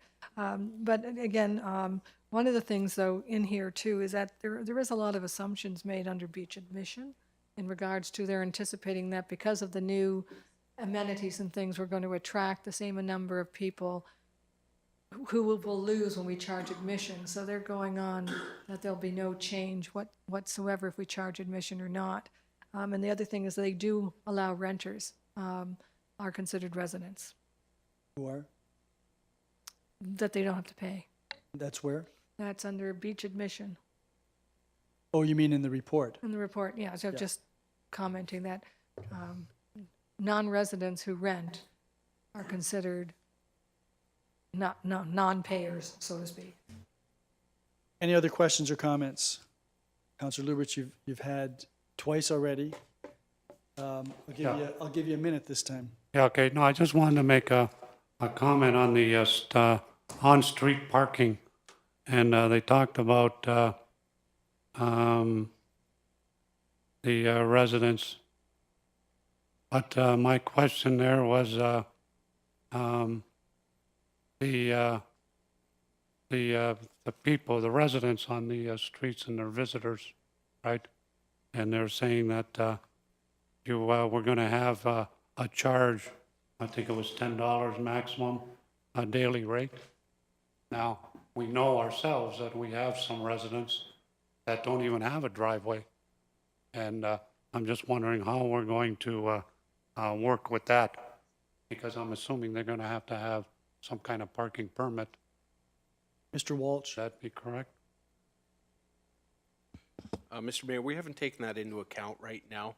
I think if there's special situations such as what Councilor Lubitz brings up, we can come up with some sort of system where they're allowed 1 or 2 cars to park on the road, and we note through our MLEOs that they're allowed to do that, or there's something we can stick in their window or something like that, some sort of pass.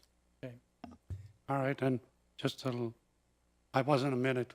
Yeah, it is. No, I was only, yeah, no, you can't include Mr. Walsh in my time.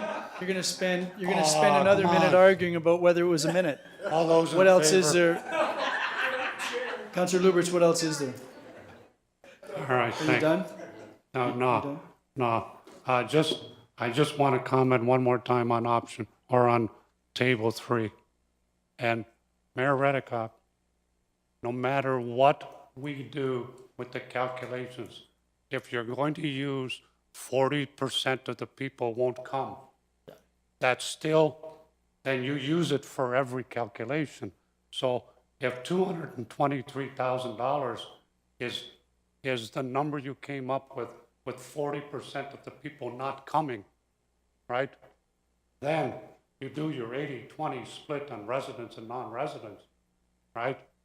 It's still, option 3 can only at best be 20% less. You can't have option 3 way down here Well, it can, and the and way way up there for option 1. It just doesn't work out that way. it can be, and the way it can be is because some people will be buying season passes. Yes, and that calculation goes into option 1 as well. It does. You gotta use the same parameters in each column when you do your calculation. Okay, so that's nothing new. You've already said that. So is there anybody else? I'll call the question. All those in favor of the receiving this for information purposes? No, none opposed. That is carried. So I'll give the chair back to you, Councillor Lubberts, because you recall that you are the chair of Infrastructure Services. Oh, I get more than 2 minutes though, right? All right, I'm back in Infrastructure Services, and that brings us to report IS 04-2019, award of tender for the Bryan Street Stormwater Management Facility. Have a mover? So moved. Yeah, Mayor Redekop. Any comments or questions? Yeah, Mayor Redekop. Just one question. There's a reference in the report to the favorable tender with respect to this, but the suggestion that there could be some extras that might arise, and so therefore the money allocated for this project should remain with the project until it's completed. Is that Mr. Walsh? Yes, that's correct. okay? Thank you, Mr. Chair. Do we have any idea what potential extras might arise? There may, I've been through these situations such as these digs in swamps before, and sometimes excavation quantities become more than you've expected, and that's the most obvious. There may be, although we've taken chemical samples of the soil in there, something may pop up that way, so. Thank you. Any other comments or questions? Being none, that moves us to, We have to vote. We have to vote. oh, We have to all vote. right. I'm sorry, Mayor Redekop. All those in favor? None opposed, that's carried. All right. And that moves us to report IS 08-2019, Central Avenue Bridge Replacement Project. Have a mover? Councillor Noyes? That report is on the floor. Any comments or questions? Yes, I had a comment. This is the Central Avenue Bridge, right? Yes. That we're talking about. I had an opportunity to talk to Mr. Walsh about the approximate $350,000 increase in price and wanted some rationale why. And just wanted to share his response, hopefully I'm paraphrasing it correctly, is that at the time that they were making the first estimate or whatever, time had passed and the cost had gone up considerably from when they first priced it to when it was actually being built. And at the point that it was starting to be built, too much of it had gone forward for them to kind of back out of it. So I appreciate that no one wants to spend an additional $350,000, but that's what it costs. Were you looking for Mr. Walsh to comment? No? All right. Mayor Redekop? Yeah, so this is a project that had a couple of major features that caused cost overruns from the original contract. One of which had to do, and it's identified in the report. One of them was geotechnical issues. And my question is, who is responsible on this project for dealing with geotechnical matters? Mr. Walsh? When you say responsible, is it who is? Town or the region? We've taken it as if the bad soils were under town lands, such as on Courtright when we were doing some of our road excavation, we were responsible, even though the project was initiated by the region. If the soils were under regional lands, it's the region's baby. Okay, and then the second aspect had to do with the layout and construction of the sidewalk, and I believe that was the sidewalk on Courtright. Is that correct? That's correct. I've fought them tooth and nail. I think I've noted in the report that the original or the recommended payment to the region is considerably less than their original invoice, and that's what I've debated them on. It was my opinion that it was a bad design on their part, and any changes that were needed were as a result of the bridge construction, not deficient sidewalks. So as a result of your negotiations, it's about $100,000 savings for the town from what you've considered to be cost that the region should bear. That's correct. Okay, thank you very much, and thank you for your efforts. All right, any other comments or questions? Seeing none, I'll call the question. All those in favor? Unopposed, that is carried. That brings us to new business and inquiries. Any inquiries by members of council? Seeing none, business status report, any comments or questions? Seeing none, I'll declare infrastructure services in recess and turn the chair back over to Mayor Redekop. Thank you very much, Councillor Lubberts. That takes us to Corporate Services, Councillor McDermott. Thank you, Worship. Corporate and Community Services is now in session. We have no presentations or delegations. We'll deal with our first report, just CAO-01, LC-01-2019, minutes of land meeting. Motion? Councillor Duvenel? Excuse me, this was previously moved and put over to tonight, so it's already been moved. No, this was Which one? The first one. It was, it was deferred to this evening so that there could be clarification with respect to the Everton Road allowance. Well, that's right. So we'll move on to the next one then, eh? No, we just vote on this, Vote on? unless there's questions, yeah. Councillor Lewis, do you have a question? Yeah, I just want to refresh myself on why we deferred this to tonight. Well, I can explain that, Okay. Mr. Chair. Sure. So it had to do with the closure of the sale of Everton Road allowance, which is very short, goes north of Thunder Bay Road. The one neighbor requested its closure. The other neighbor was utilizing part of it for a driveway. And the report had indicated that the land committee had recommended that it be divided between the two. In fact, that wasn't really the recommendation.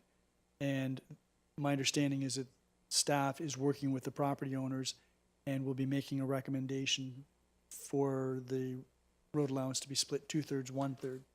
So that's why it was deferred, so that could be clarified. And has that been clarified now? Yes, there's a memo with respect to this. Okay, all right. Any other questions? All in favor?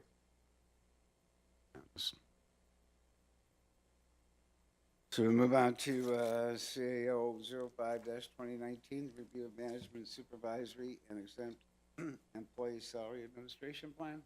Your worship, So moved. comments or questions? Councillor Noyes. Thank you, Councilman McDermott. I'm surprised that it's coming before us now, to be perfectly honest. We just had a closed session meeting of it at 5:30 to 6. It was a very informative meeting, but a very, very quick meeting with a lot of information for us to digest and very little time to ask any questions or even to really understand what was being presented. And I know that I had talked to Mr. Mather earlier today, and I asked him, I said, can I actually see the report, not just the staff's review of it? And he assured me that it would not be coming to council tonight for a vote, and that we would have shouldn't paraphrase, I can read his email if you'd like, left me with the impression that I would have time to read the report and, like review it and ask questions, and I have his email if anybody wants to read it, that it would not be coming to us tonight. I don't think we're going to do that report justice, and I don't think it's on the website yet. I don't know if it ever will be.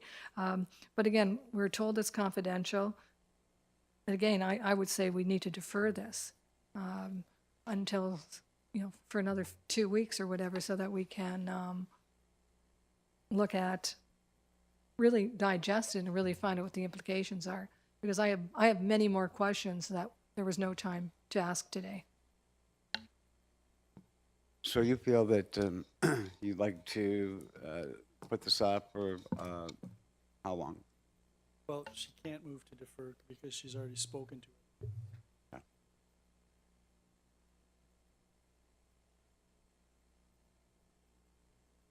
Worship, you want to repeat what you just said? Yeah, what I said is, you can't move to defer once you've spoken to a matter. Somebody else has to move to defer it. Councilor Lubert. Thank you very much, Mr. Chair. Based on the explanation that was given by Councilor Noyes, I would move that we defer this until we all have an opportunity to read the report and ask further questions. Through you, Chair, the Councillor.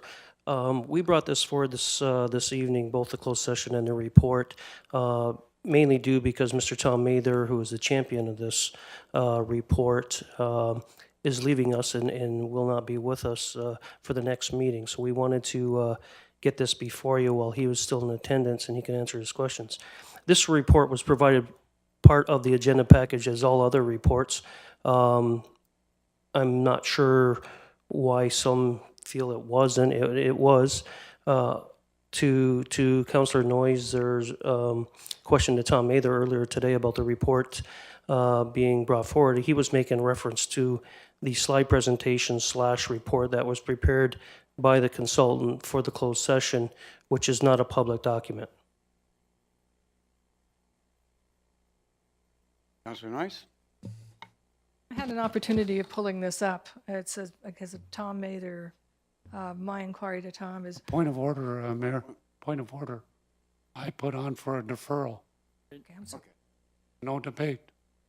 We either That's the defer or we timing. don't. So timing is, so when is it Timing. to come back? Yes, 2 weeks? and our next council and committee meeting. March the 4th.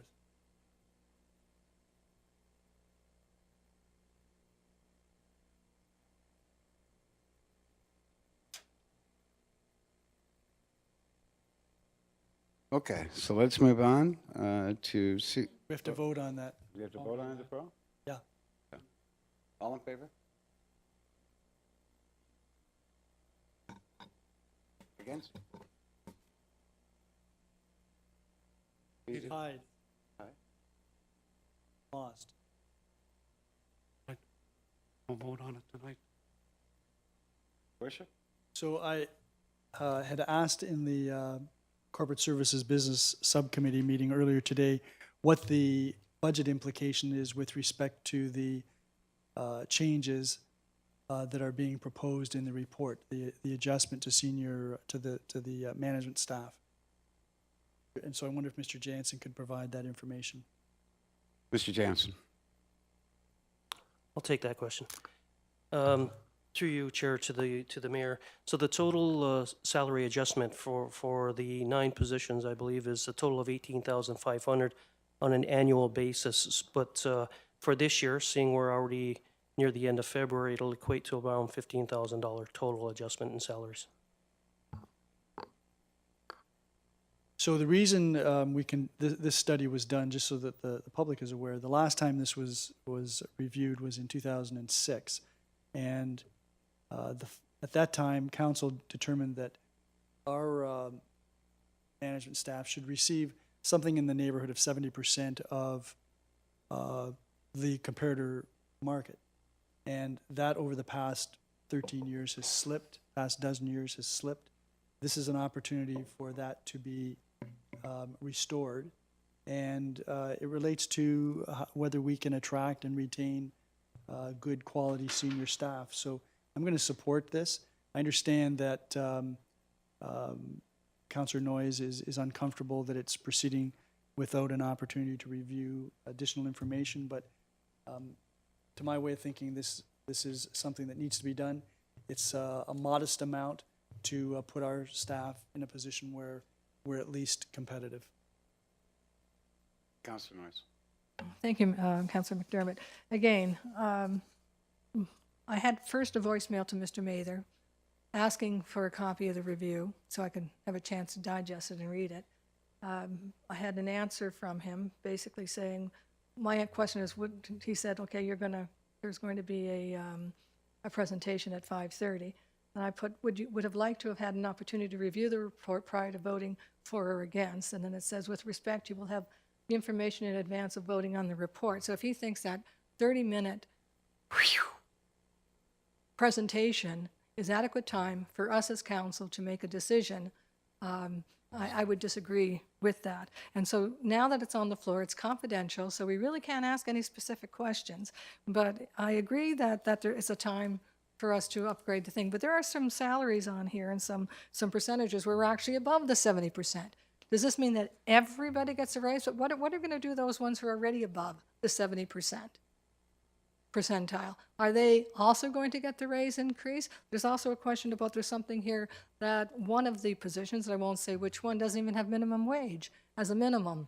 What are we going to do with that? I can go through this in a lot of detail, and it's really unfortunate that we're basically forcing ourselves. There was adequate time to provide this council with this information. If we had the information beforehand, we would have had an opportunity then of digesting it and asking some questions of the presenter, as opposed to this quick, speedy, and I stress the word speedy, underline, report. I don't like getting reports like this. I don't like having to vote on reports with that little information, with that little bit of time to understand it. I'm all for getting the staff paid what they should. I think they do a wonderful job. That's not the point. It was how it was provided to this council with as little information as we had and little time to digest, and I think this is ridiculous. Mayor Redekop and then Councillor Duvenel. I was just going to suggest that perhaps Mr. Cookett can respond, but it seems to me that if you're referring to a report in an email, I'm assuming that Mr. Mather was thinking you were talking about this report that's before us right now, not the consultant's report.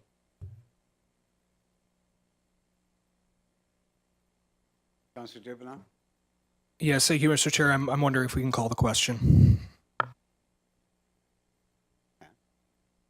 have to vote on that. We have to vote on that. Yeah, we have to vote on it. All in favor? Opposed, if any? So we continue on with the discussion. Councillor Liberts. Yes, thank you very much, Mr. Chair. I just find it very disappointing that we sit here tonight and we get a report early, right? And now we have to vote. And I'm going to remind everybody of what happened in the last term of council. And we got a report. And we had to vote on it the same night. It was I think it had to do something with planning or a public meeting. And we had the public meeting, right? And we allowed everybody to speak at the podium. And staff had the report on our agenda. And we had decided as a council that no more.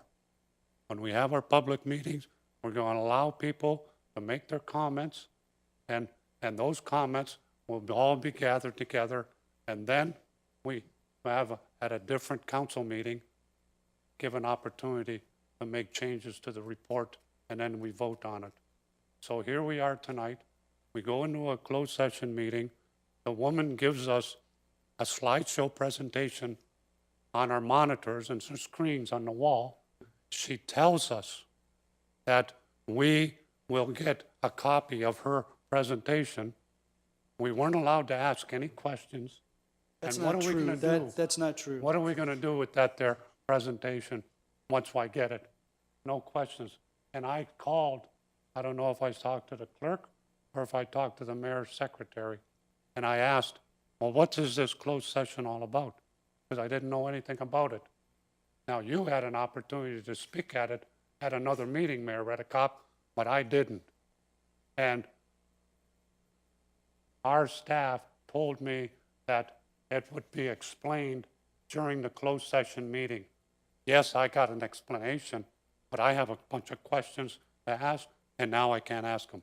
I'm just letting everybody know I'm disappointed because we made that a rule, that we would not vote on something the same night we got a report on it. Point of order, Mr. Chair. It's not relevant to this report, and he's talking about a public meeting as opposed to a closed session. So the two do not go hand in hand. Mayor Redekop? I was just going to point out that we vote on reports every meeting. We get a report, we vote on it. This is a report. The closed session meeting was an opportunity to provide us with background information to this report in a closed session. It's quite clear on the face of the agenda for the special council meeting what we were going to be discussing in closed session, and it relates directly to this report. So I understand what you're saying. I hear what you're saying. I just happen to not disagree that that you haven't had an opportunity to at least direct your mind to this. There was an opportunity to ask questions, and had any of you wanted to continue on, we could have asked more questions, because it didn't matter to me whether we came here at 6:05 when we started or we came out here at 6:30. Didn't make any difference. Councilor Butler and then Councilor Norris. Thank you, Mr. Chair. I want to confirm what the mayor said, because I actually asked the question at, I think, a minute to 6 o'clock, and if it wasn't 6 already, can we ask questions? And the mayor said, most certainly, go ahead and ask them. So there was ample opportunity for everybody to ask questions and continue to do so. Thank you, Councilor McDermott. Again, I guess my definition of ample opportunity, I was looking at the clock, and I thought we would be accepting this for information purposes tonight and would have another opportunity of actually looking at it and asking questions. I still don't have a copy of the report, which I was told I was going to get.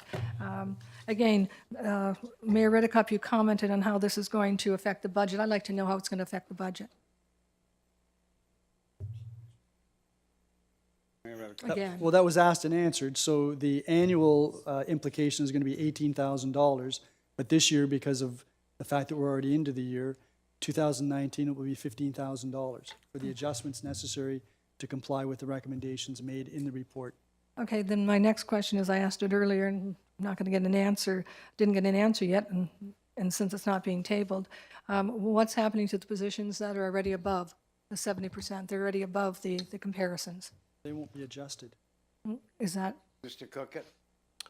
Those, we call them red circles, so they will not be adjusted.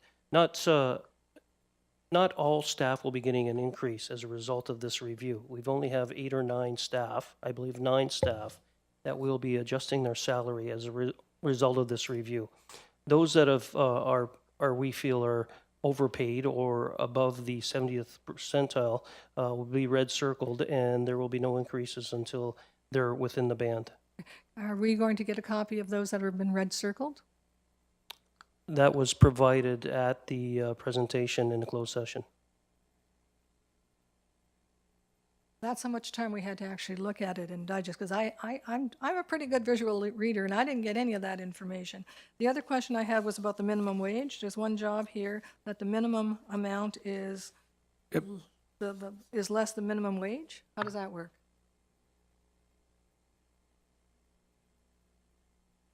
Through you, Chair. Just one second. Mr. Cookett, do I have a motion to extend Yeah, Councilor Duvenel? yeah, just, I'm putting on the floor to extend curfew by 15 minutes. Okay, thank you. Again. Carry on, Mr. Cook, I'm sorry. Through you, Chair, to the councillor. Oh, I'm sorry, we have to vote on that. All in favor?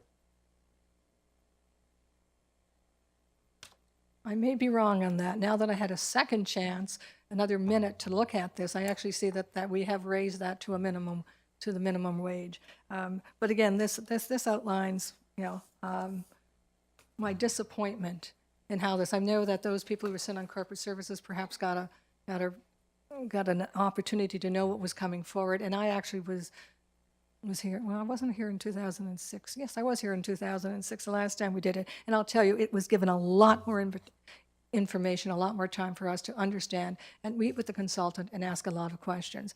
And I would have asked, we probably still would have, well, no, maybe not. We probably would have been an hour later coming into council if I knew that we could have extended it past 6 o'clock. Anybody knows me, knows that a report like this, I will have more than one question. Councilor Duvenel?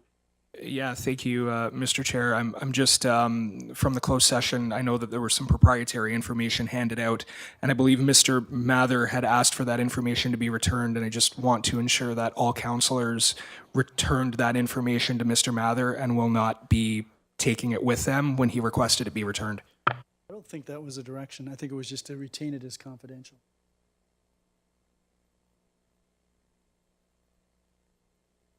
Okay. More questions? Okay, all in favor? Opposed, if any? Carried. So we'll move on to C0S0-1-2019, appointment of an integrity commissioner, council and local boards. Thank you, Councilor Butler. Are there any comments or questions, Councilor Butler? Thank you, Mr. Chair. I read this report and I investigated Mr. Edward McDermott and wanted to say that he chose very well. He seemed like a really great person to bring on board as the Integrity Commissioner. I do have a couple of questions, though, particularly where it pertains to training. And I'm hoping that the training that he's going to be providing us, first of all, it is going to be him. Correct. And secondly, it's not going to be a rushed training session because I find that some of the training sessions that we do receive are very rushed.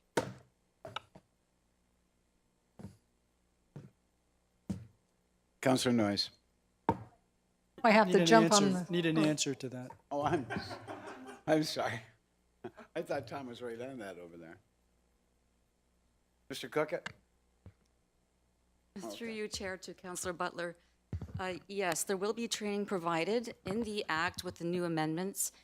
We are required to also provide training to the public. So my thought process was that we would have a council meeting. We would invite the local boards that are affected as well so that they can attend. We would have that training session there. If there's something further that council wants, we can certainly arrange for additional training on another evening so that you can address those questions. You also asked whether it would be Mr. McDermott or someone else. I believe it might be one of his associates that is responsible for training. So if we find that, I think it's a great idea that we combine all the boards while we have our training session, but if we find that there might be a training session that's warranted just particularly to the council as a direct result of that, can we come to you and ask that later? Absolutely. Councilor Noyes? I was being humorous. I was going to say, if you thought this was rushed, but you didn't think the report before was?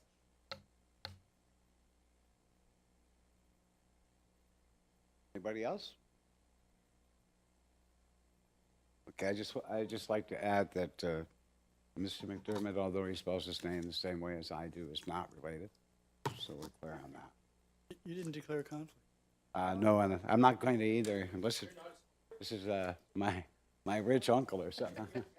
You're your rich uncle. So anyway, all in favor? Sure you're related. Okay.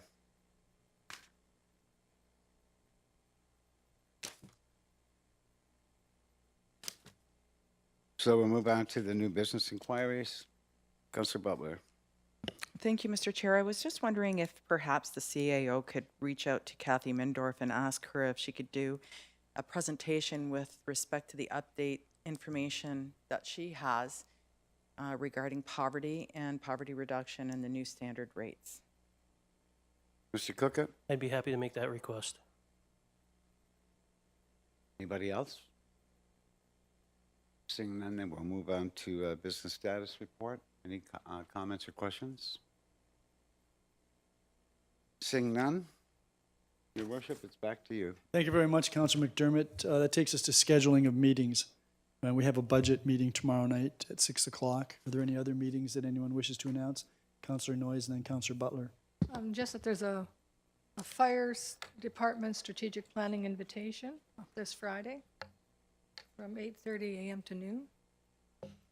And there, And where is that? Is that at Central Station or here? I think it's Central Station. And there's an accessibility advisory committee meeting on February 26th and a traffic coordinating committee meeting on February 20th. Councillor Butler. Thank you, Your Worship. The Ridgeway Business Improvement Association is having their their monthly meeting at 5:30 at St. Luke's in Ridgeway tomorrow. Which is the 20th. Any other meetings? There are none. Councillor Dubino. Yeah, thank you, Your Worship. Community Gaming Development Corporation Board of Directors will have a meeting on Wednesday, February 27th in Conference Room 1 here at Town Hall. And the time? Oh, sorry, 5:30 p.m. There being no other meetings, motion to adjourn. Councillor McDermott. All those in favor? That's unanimous. Thank you.